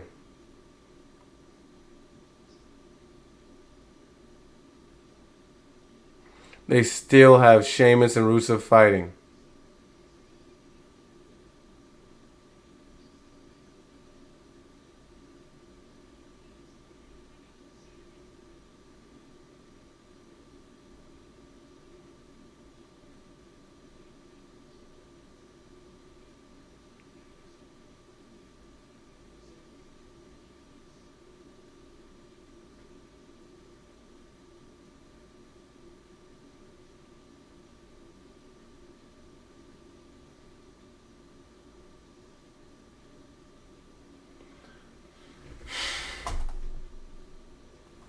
That sucks. Dang, I had a theory and I completely.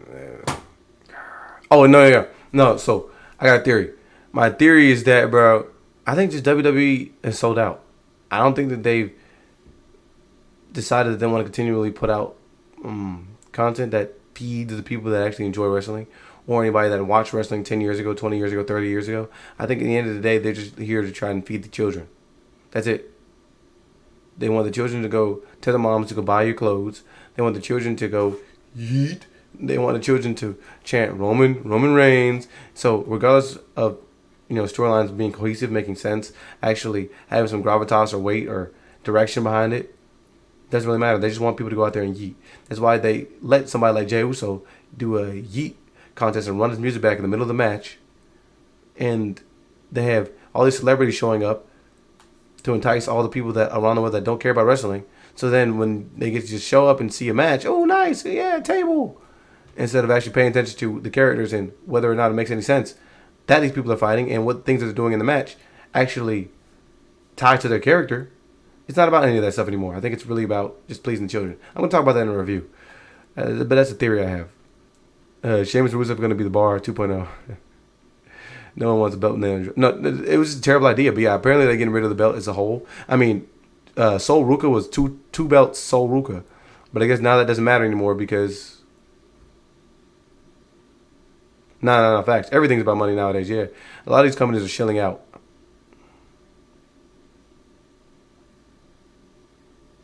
They got such great talent, bro. They got somebody like Carmelo Hayes sitting back doing nothing in the backstage. We literally chanted for "We Want Truth," and we got nothing. Where is our truth right now? Nowhere. Nowhere to be found.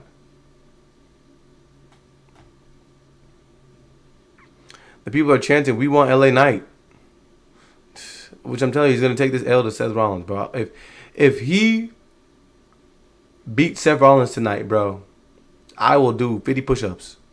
what I'm saying? I'll bust out in the dance. What sells, not what keeps. No facts. At the end of the day, it's all about creating a viral moment.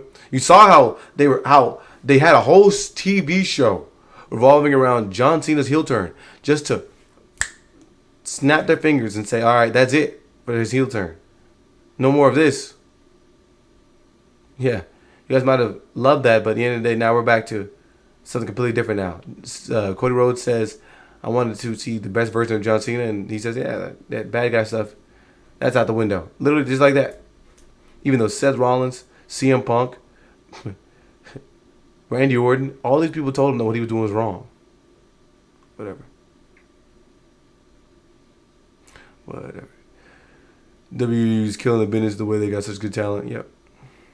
It makes them have people that want to leave. KROSS has not been cited on this episode. I told y'all he wouldn't be. So he's gone. Definitely.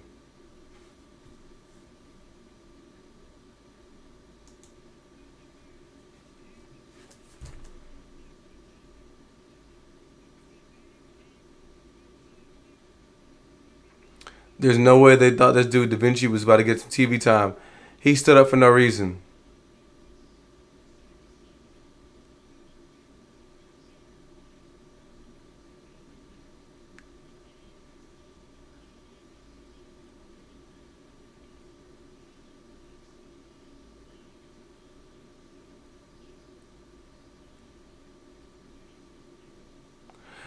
The WWE's gonna do. WWE acts like this is like a New York Knicks game, bro. They'll try and do all they can to show all the people that they've invited out to the arena on TV.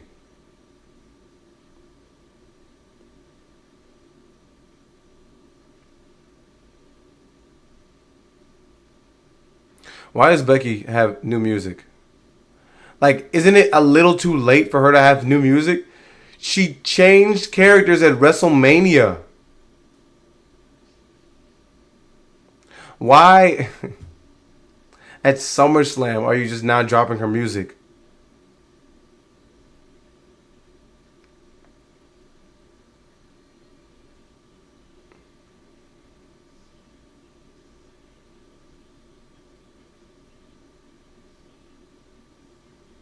You know what's crazy? Dragon Lee was like speed champion like most of the year. Him and Ricochet were like bouncing back and forth speed championships. So it's funny you say KROSS, see you in AEW, because he'll probably be there. I ain't gonna lie, like, probably fit in. That probably is really his bag. AEW, I think that like what they got going on back there, like there's a lot of characters I think he could bounce off of that work. I feel sorry for the wrestlers though, because I mean WWE's gonna probably offer the biggest bags. It's gonna get you the most eyes on you, allow you the opportunity to build your biggest brand. But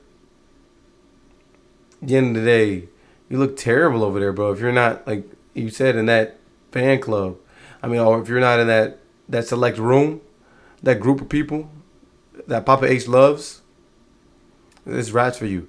We saw Becky Lynch disappear for months, and then she just shows up and gets a title match, and right after she gets a title match, she gets another title match for a singles championship. It's crazy. Literally just showed up and got herself in a tag team championship match, and then after that got a singles championship match. Please do not have Lyra or Bayley show up.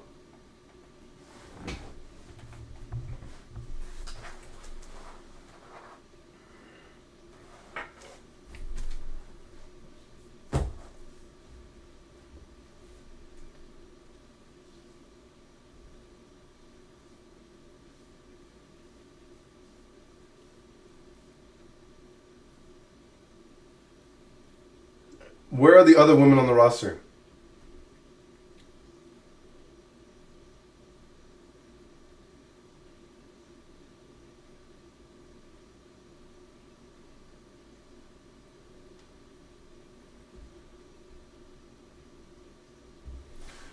Dude, why does she keep saying this? It's been like a million times that she keeps bringing up the fact that Sports Illustrated is calling her the greatest wrestler of all time. Dude, we've already heard this like 10 times already. Why is Nikki Bella showing up? Why is Nikki Bella interrupting? Like, you know this is bad. When you have nostalgia acts trying to carry what's going on in your weekly television shows. Let's think about it. If you were watching wrestling 5 years ago and you were seeing the people that are holding the belts, if you're watching wrestling 10 years ago and you're watching the people that are holding the belts, would you sit there and give you any pause? Because you would say, what has changed? Nothing.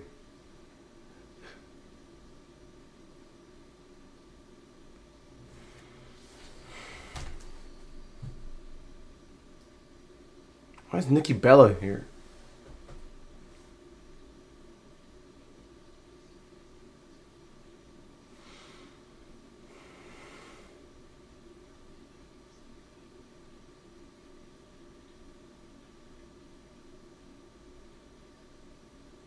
And where's Brie Bella?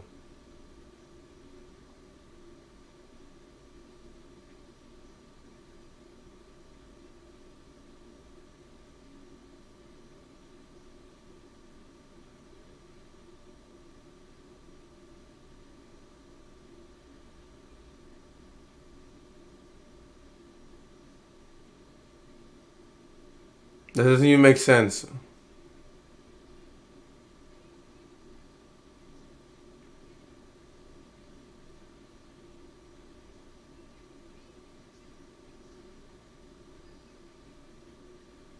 How?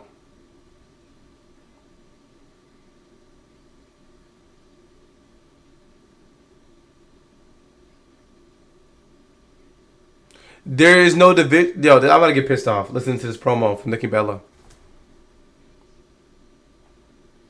Why did Becky come back? She could have stayed away.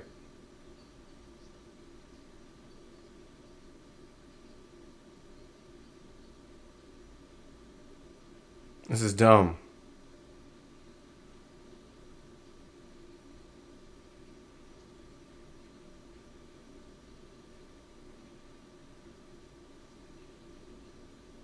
I might have to watch Happy Gilmore too.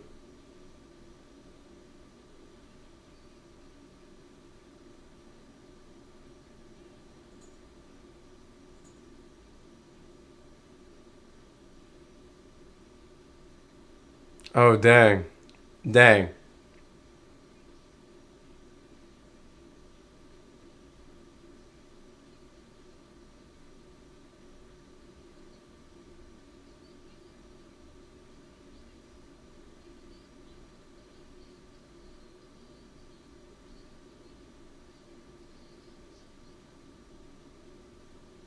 Why is the crowd popping for this? This is a terrible promo. Duh, she's a liar like her husband. They bad guys. What BS? She is in the movie. She is the champion.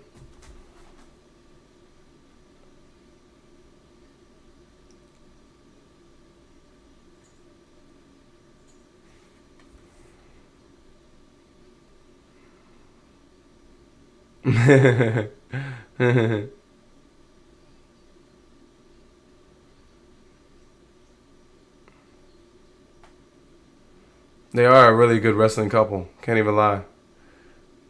Here's me. Here's her take. Vince McMahon.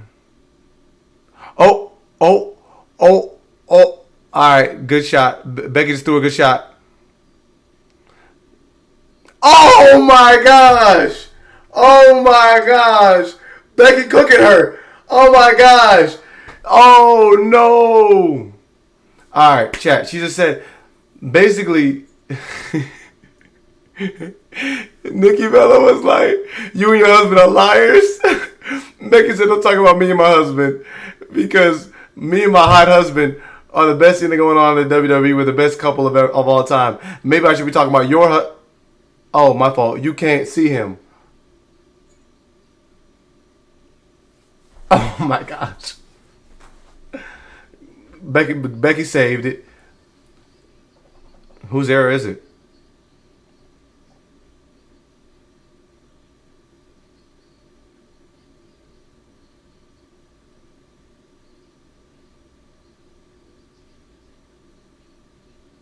No. Nikki Bella doesn't get to fight Becky Lynch. No. Unfortunately, no. Like, bro, give one of these other women an opportunity. Why? No, people are not even cheering for Nikki. Oh, look at her doing the Daniel Bryan. Or the Bryan Danielson.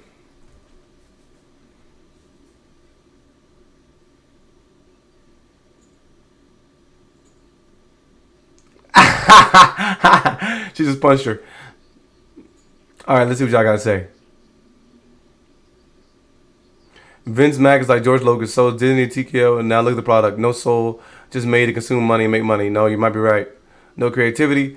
Maybe CM Punk cost Seth the title. No, that would be good storytelling. Never mind, that's not happening. I don't think he's going to cost him the title. I think he'll probably show up and fight Seth, and this will end up leading to a disqualification.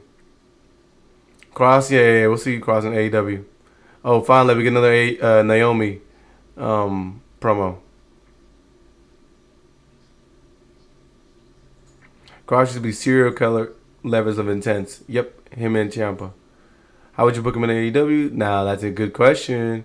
Have him out of the Bullet Club. Bang Bang Gang is their monster. Ooh.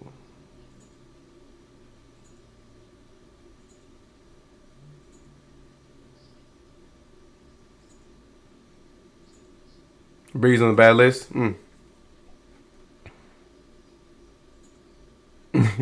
Bet you getting hot. Chill out, fool.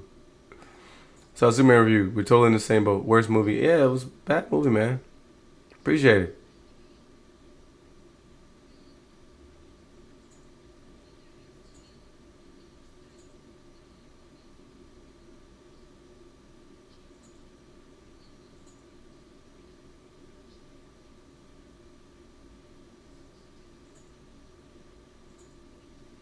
Wait. Time out. So Naomi's facing Io Sky before she goes to fight Stephanie Becker?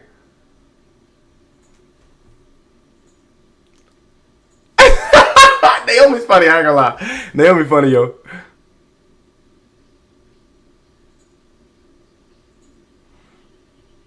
Naomi's amazing. We are bots. No vex. No, yeah, so it's Superman. I ain't gonna spoil it. Just watch the video. Because I don't know if anybody else in the chat today has not seen the movie, so I'm not gonna even talk about it. Yeah, they did bad. Oh, did I drop my Fantastic Four review? I think I did. Now the ring general is going to be out of action indefinitely.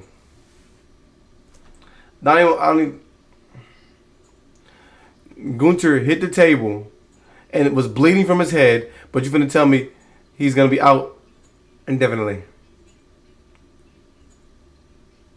I heard it was a real story because his nose was messed up in reality.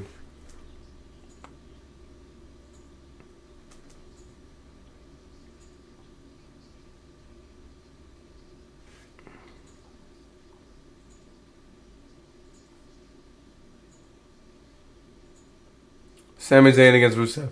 So yeah, Kross is gone. Kross is gone. No Kross mentions this episode. Let me check on the internet. Next Monday, Io Sky is matching up against Naomi.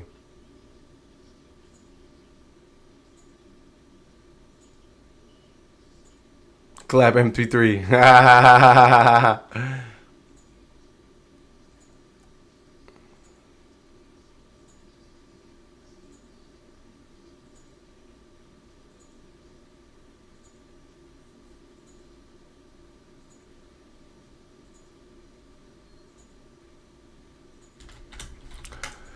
Oh my goodness. Let's see what they got to say on Twitter. Oh yeah, look at that. People talking about the John Cena relationship already. I told you, but Becky Lynch cooked her with that one. This was literally me. Hold on, chat. This was literally me. Look at it. This was literally me when I heard that. Becky might be the best women's wrestler on the mic. Becky Lynch with a homicide. No, that was a homicide. That was crazy. Yeah, I ain't gonna lie. That promo was terrible, but then Becky saved it with that one.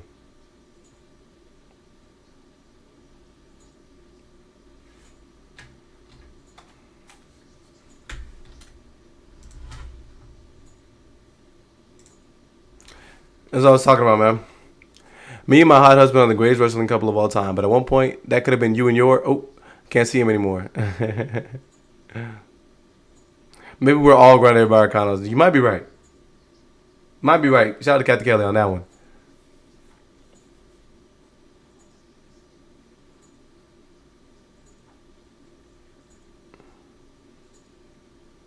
Look at this.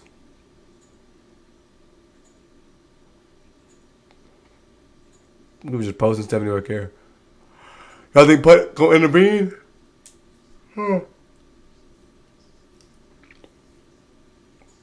Dude, now I'm over here thinking about being tired. Like you said, I think Raw is like 2.5 hours now.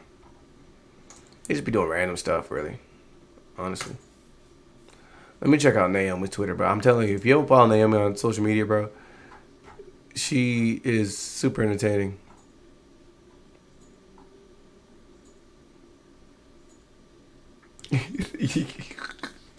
Her dad's a picture with Io Sky and Rhea Ripley. And she's like, no, Dad, proceed with caution. Oh, look at this. Oh, she tagged these girls, too. Oh, these girls got juice. Oh, my gosh. I'm scared to click them joints.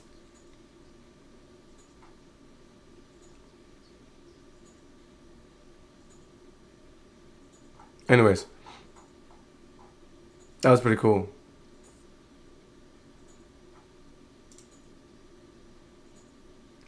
Oh, yeah. So he was out there eating with Cardi B. And she says, delete this. Stephanie Velcro. Dude, she's tweeting in the middle of the show. It's how you know they have nothing going on. You also call it Twitter anyways. I know it's X now. Like, their tweets, though. All right? They're not X's.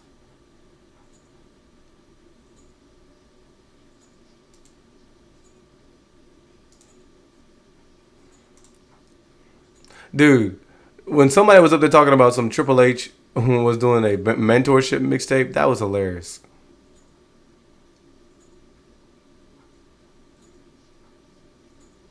Triple H really think he cooking too. Dude, did y'all see that? When the crowd was back there chanting "We want KROSS" at SummerSlam, and then Triple H is like, "You guys got him. We gave you Brock Lesnar." Like, that was crazy. Triple H is so disrespectful.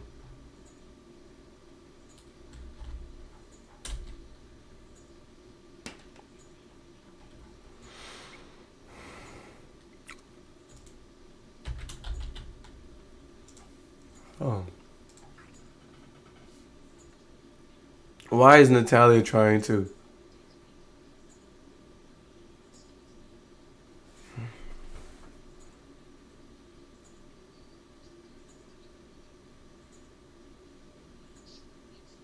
Why is Natalya challenging Becky? Bro, can we get someone new? You have Maxine right there. Thank you. Thank you. Thank you, Becky. Please, thank you.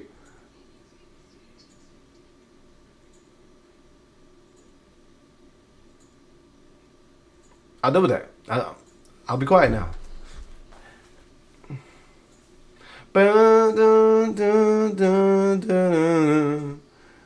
NyQuil. No, you might be right. I think that's what it is, bro. Me sitting there watching this, bro, it's putting me to sleep. If I wasn't ranting every 5 seconds, I'd be losing it. And if I wasn't chilling with y'all, I'd be knocked out right now. Drooling and all. It's low-hanging fruit, but how many years has it been? This is what the main show is. Yep.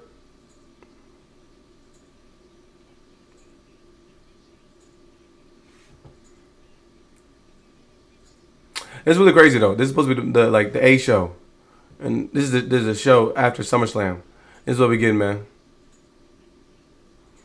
Bum bum bum. I might live stream when I watch AEW. I'm gonna try to. We either gonna get that notification from me or we won't. I'm gonna try to live stream it though. If not, I don't know. I'll still drop a review though. I do want to watch Dynamite this week because I've just started to kind of get in the middle of it all. I missed Collision. I'm gonna try to catch, Dynamite. So, y'all remind me, man. Supposedly Seth Rollins supposed to fight this guy with no help. You might be right. This might be a 3-hour show. Because it's 10:15 right now. I thought I could catch... Dude, I literally watched all this way. This is crazy. Whoa. Whoa. Whoa. Whoa. Whoa. Whoa. Whoa. I don't understand why the Bronze are banned from the ring, but Paul Heyman can still show up.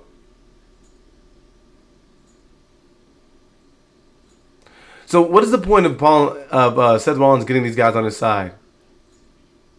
Was it just to help ensure that he was going to get an opportunity to get his belt back the fastest way possible? Because he was able to get a belt without the help of Paul Heyman before.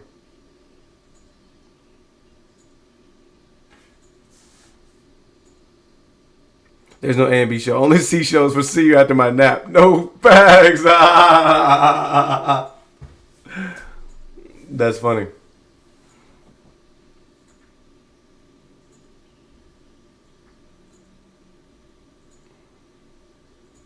The Great Alicia Taylor, where's she been the entire night?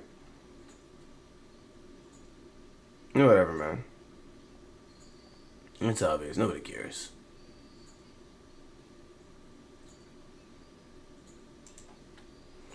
Championship. She's not going to get me with that.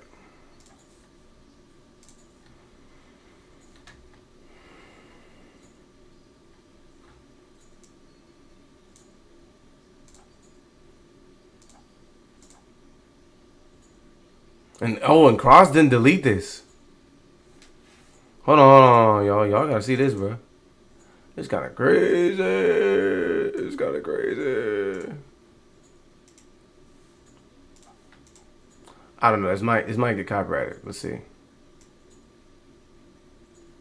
So the crowd is chanting, "We want Brock." You have it. You've got it. Yeah. You want Brock, you've got it. But it sounds like they were saying we want KROSS. So I don't know. Y'all let me know what you think about that.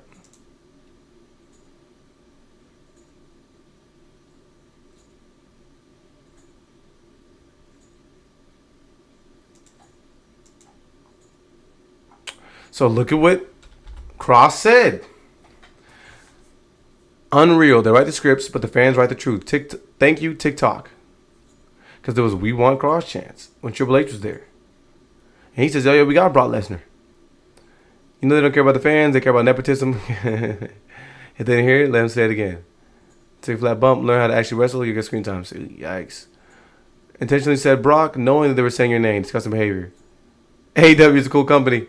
Karrion Kross needs to form a new stable with the Righteous. It would be called The Killer. TikTok for what exactly? Wait.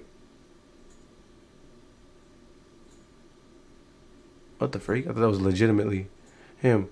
Disrespect and disingenuous to say Brock when he can clearly hear that "We Want KROSS" chants. KROSS, Austin Theory, and LA Knight are still underutilized in place the same characters that we had for years at this point. So I'm telling you, if you tuned in to watch 5 years ago, you would be still watching the same people. Nothing has happened. Nothing has changed. Nothing has advanced. We've actually taken steps backward. I'd probably argue. Definitely if you look at like things from 10 years ago or like anything further. Yikes. I would be concerned about another R2 situation. He got hired back after the fan backlash and still doing nothing. We don't want that for you. Hey, no, that's really what I would have to argue. You know what I mean? I think it's crazy. Dude, they're still announcing these people? Let's get a match going, man. Oh, man.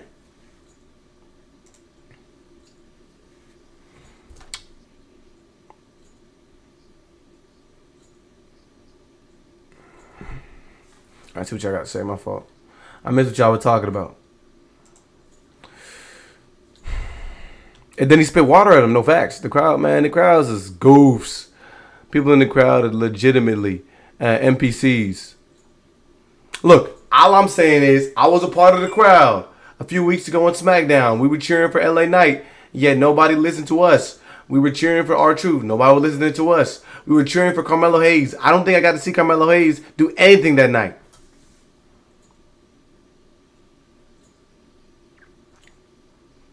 Anyways, if live streaming, I might have joined you. For AEW, bet I'll live stream it then. Unless I'm at work, then I'll be by a bet. We need Crocs. The Righteous.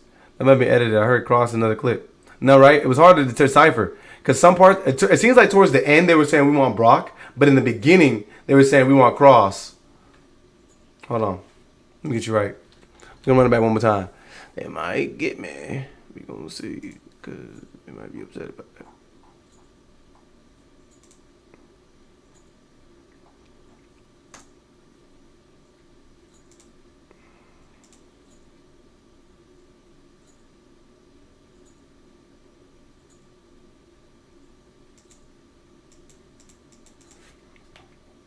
Hold on.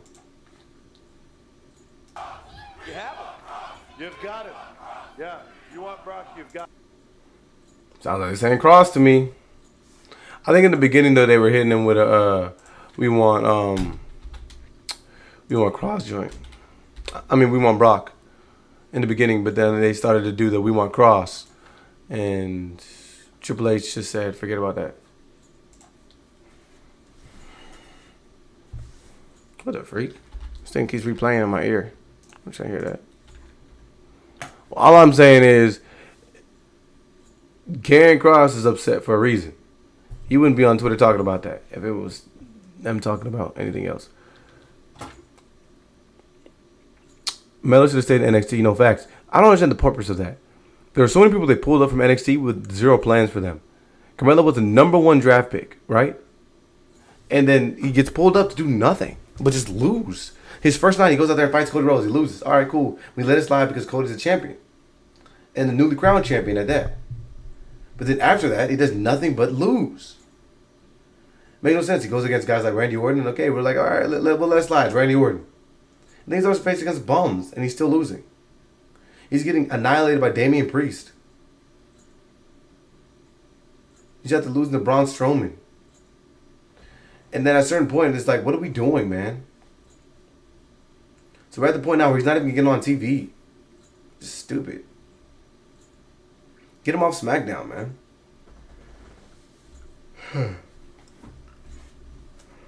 I think you might be right, man. There's definitely something in the air when I'm watching this show, man. They're trying to make me yawn. I'm about to eat my snacks, man. I'm gonna be like chewing in your ear.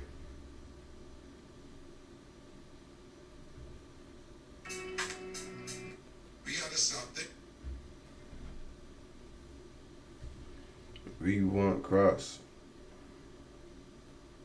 I don't know what Melo doing.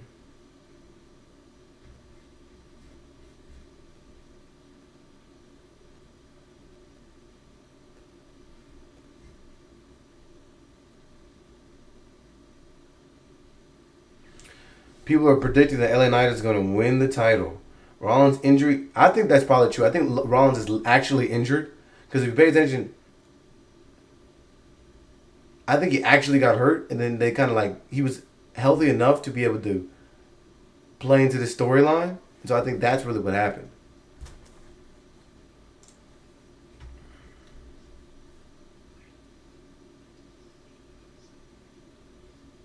But I don't think LA Knight wins the title.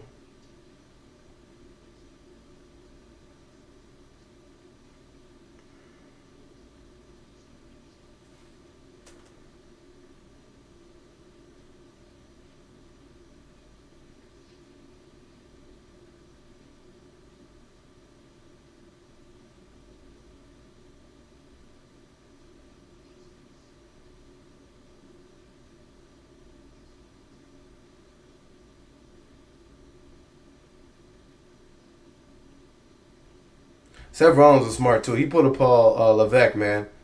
He pulled a Triple H. He went and found him a woman that was up and killing the game and decided to align himself with her. Unfortunately, it didn't work out the same way for Martez Ford. I mean, he gets on TV, you know, but he don't get no ring. No belts. Imagine hearing Cross, not Brock. Then H says Brock like a doofus. He's a sick dude, man. And it's a sick to even do that, knowing for years, in months, you couldn't even say Brock Lesnar's name without being in a legal issue.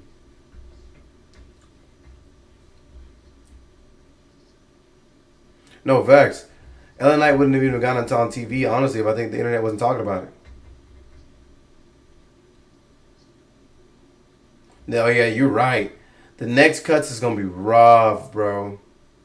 Because right now, there's so many people that I think are, at least the fans are interested in, but there's so many people that are not getting TV time. So it's tough to decipher. I mean, we got people that people actually were getting TV time last cuts. I mean, so I think, yeah, the next round is going to be ridiculous.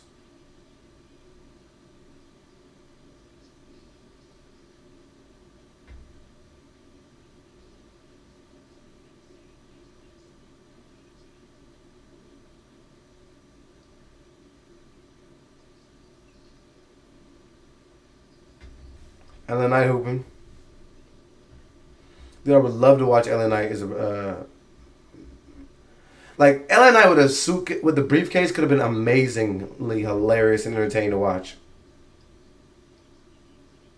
There's gonna be some upset folks, bro. Twitter's gonna be crazy when they do the next cuts. Dude, I used to love Mr. Kennedy, bro. Kennedy. I used to love that dude, bro. He was tough. It was cold. Every time in the game, I remember I was playing SmackDown vs. Raw. I tried to make him in the game, bro.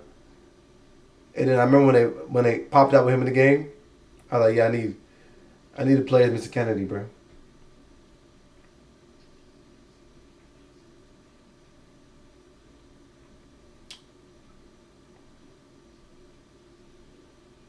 Buck bomb.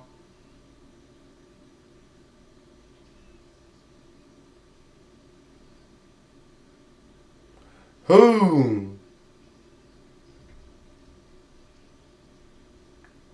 Here's what I just dislike, man. We saw what Cody was able to endure in order to beat John Cena. So how does anybody have a chance against Cody Rhodes now? That's what it took. It'd be Super Cody. Let me know. If I'm on top of my head, I think this is the first. This is awesome chant we got in this match. I mean today. It might be one other one we got. I think Seth is actually hurt too. And in this story is to get cheap pop? Absolutely. Because nothing that they're doing right now makes any sense. You win it again. Turn John Cena heel just from in 5 minutes, turn back face. When they could have easily wrote the story in so many other ways that were compelling and led to maybe a heel turn or face turn or at least Brock Lesnar popping up. I think they were just like, all right, Seth, if you give you enough rest, can you at least do a match? It's like, yeah.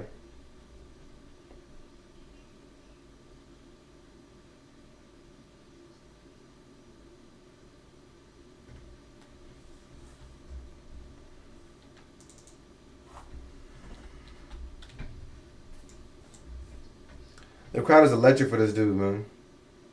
I can't believe Jey Uso got the belt and not LA Knight. That doesn't even make any sense.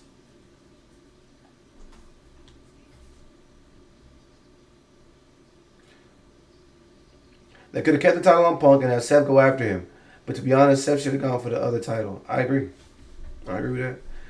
Seth, I would have been cool with Seth Rollins doing a fake cash-in. And not a fake cash-in that we normally get where something stupid happens.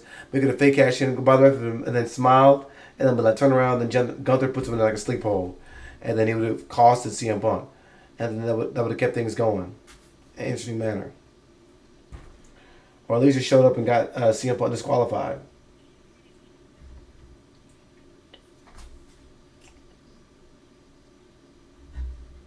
Yep. I miss the old days, but literally anyone could win the main title. I agree. There was some importance, bro. I was just thinking about that earlier today. I can remember when the 08, 09 days, but I can remember distinctly all the main champions, and there were so many people in line for those championships. Bro, you had Jeff Hardy becoming the Intercontinental Champion, and it wasn't very much later that he was challenging for the World Championship. And in the midst of that, Randy Orton, Cena, Triple H beef. And then we had guys like Rey Mysterio winning. But that was right in the midst of Undertaker, Batista, and guys like that winning. I mean, you had a Big Show, Great Khali, you had guys like that were challenging as well for those championships. I think it like just makes sense that, like he said, anybody can get that opportunity. There was a lot of people that were at least fighting and in contention. Like you couldn't put past anybody. But now you have like the top guys, and I don't even understand why the other guys are not good. They just aren't good for some reason. Like, and I mean, but I mean like by logic, because you got guys like Dragon Lee and the LWO, all these guys that can go out there hoop, Penta, they can go out there hoop. But for some reason, they just supposedly are not good enough to win.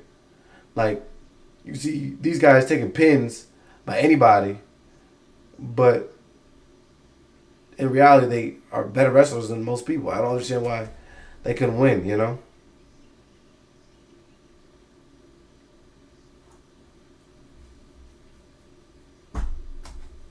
Cody's the new Roman Reigns. Wow, Kennedy helped train Tiffany Stratton? King Cody about to be, yeah, facts.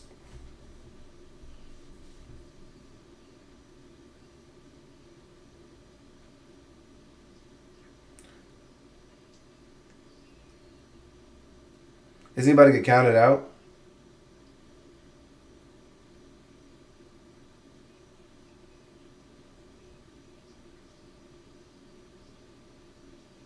CM Punk. Disqualification. I told y'all. I told y'all it was about to happen. Told you it was going to be no title transfer. So now we're going to have LA Knight officially having beef with CM Punk.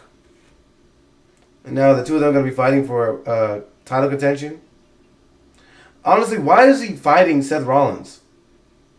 Like, I understand they hate each other. But like, we've seen this a million times. We literally saw this time last year almost.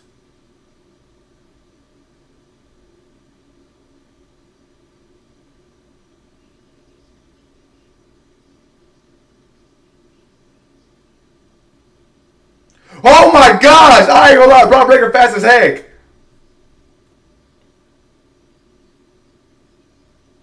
Yo, that's CTE. CTE, they definitely gave LA Knight a concussion. They definitely gave LA Knight a concussion with that.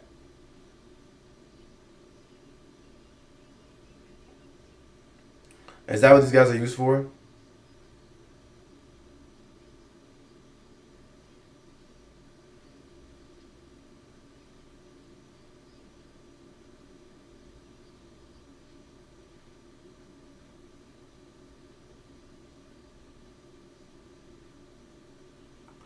Why is Braun Breaker wearing a suit, man?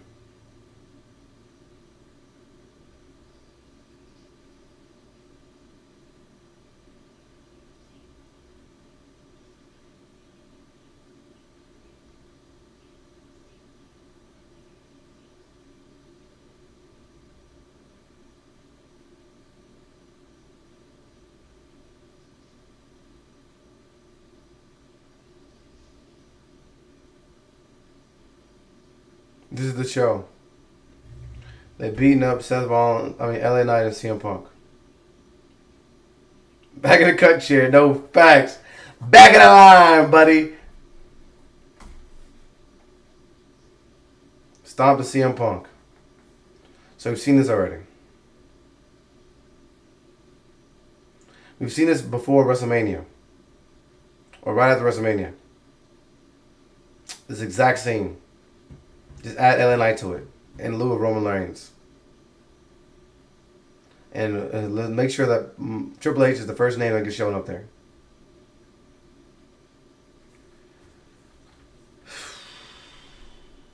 Nah, Braun Breaker fast as heck, bro.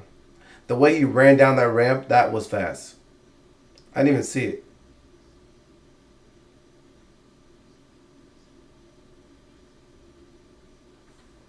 I ain't gonna lie, I'm just I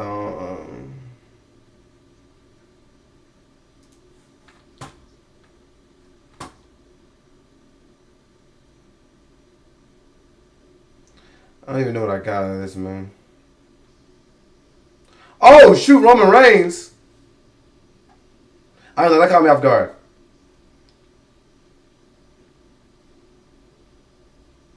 Please don't tell me Roman Reigns is going to challenge for this belt.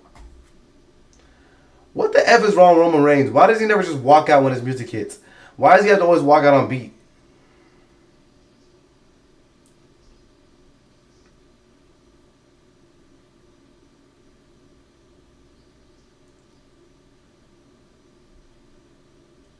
Are we going to get a 3-on-3 match?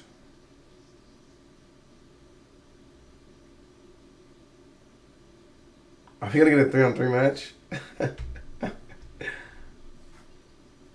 Something told me to just keep this on.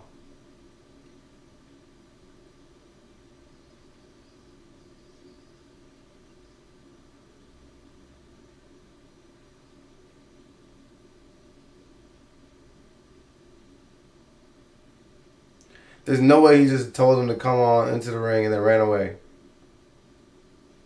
That makes 0 sense.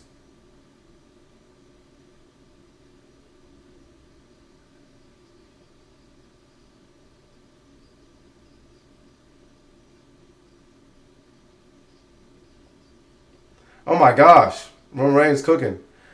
If we get Jey Uso showing up. Where is Jey Uso?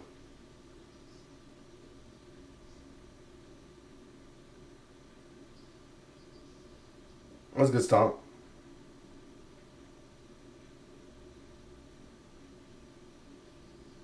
I think you're right. I think the show is 3 hours. Yeah. They gave Seth Rollins and them the Vision name. So the Visionary with his visions.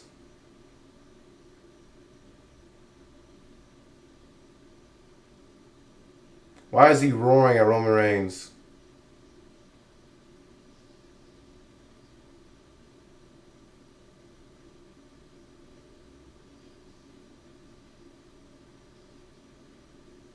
Everybody hit a tsunami. To my tribal chief. Oh my gosh!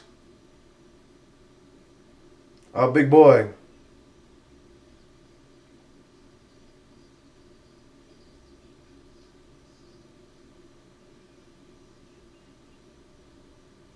Okay, I guess Jey Uso not coming out to help nobody.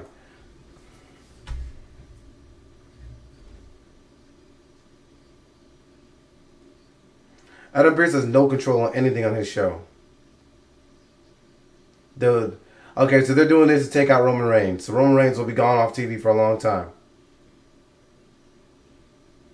And he's taking Roman Reigns' shoes again.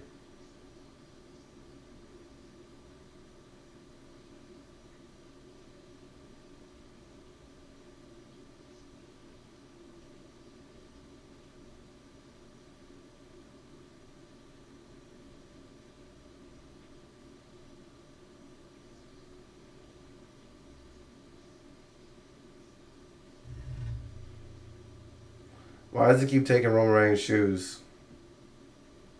Like, this is disrespectful, though. Like, getting whooped and then jacked for your shoes. What total control is this? They literally lost control. What do you mean, don't doubt Seth Rollins? Okay, that was a terrible ending. Where's Jey Uso? Why did Roman Reigns come out there? Alright. Okay. Okay. That's what I got hit with. That's what I got hit with. Alright, chat, what are we thinking about this? There was a vision that I got cataracts. No, yeah, exactly. Because I have no idea what the vision is. What are these guys looking to accomplish? Yeah, exactly. It's all about the aura farm Roman, bro. He gonna make sure he comes out there on beat. He will make sure he can come out there. His hair is, you know what I'm saying, the right amount of gel and shiny. He doing the most. This dude's not trying to go out there and save anybody on beat, bro.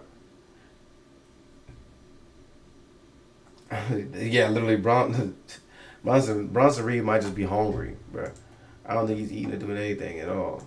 Dude, this is just crazy. I'm gonna sit on my thoughts. Rest of my laurels.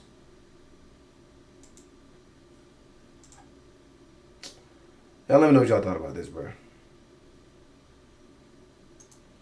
I cannot say that this was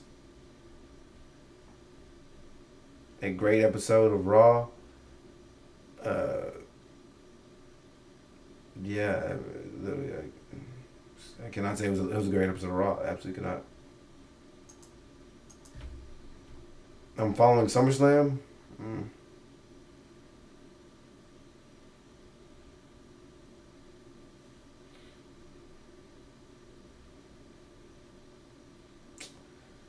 It's tough. It's tough for me to grade. I'm gonna think about it. I'm gonna do a review shortly and talk about what I think about this episode. Let me know what y'all think about it. I mean, at the very least, yeah. At the very least, it definitely won't hit on much. I feel like that's the problem, though. I feel like I'm like lowering my standards to try to enjoy the show, and I'm trying to keep things positive, bro. But at the end of the day, there's so much to critique. So much.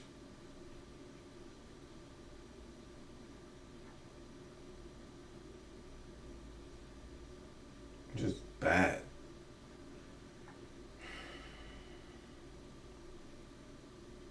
And then they ended the show with Roman Reigns eating a bunch of tsunamis. So, like, more than likely, we're going to go the next few months with no Roman Reigns. We're going to go the next few months with no Gunther. We're going to go the next few months, hopefully Bianca Belair will return sometime soon. We still have a while to go before Liv Morgan comes back. And so we're just going to be sitting around watching Seth Rollins. Like, we're going to be subjected to watching Nikki Bella against Becky Lynch shortly. This is what WWE TV has turned into. I'm going to watch SmackDown, but I'm not watching that one live. Bro. I'm telling you, like, literally, there's 100 things better to do than watch SmackDown live. But I'll catch it, though, and I'll do my review. I don't know. It's possible. I could watch it live. It's very possible I might do that. We'll see. I'm going to try to watch Dynamite live with y'all. You let me know. If y'all think that's a good idea, I'll try to do that. And then we'll go from there. For sure. Yeah, I'm about to recollect my thoughts. And we're going to try this review shortly. Appreciate y'all that showed up for the stream, man. Like I said, if y'all want me to do this like regularly, you know what I'm saying? Let me know, man. I appreciate y'all. Of course, it's good chatting it up with y'all, hanging out, vibing, catching the show, the ups and downs. And at the end of the day, kicking back, relaxing as a crew. I rock with it, man. I like community we're starting to build, man. We just want better for everything, man. If you ain't laughing, you're crying. No, facts. Literally. So,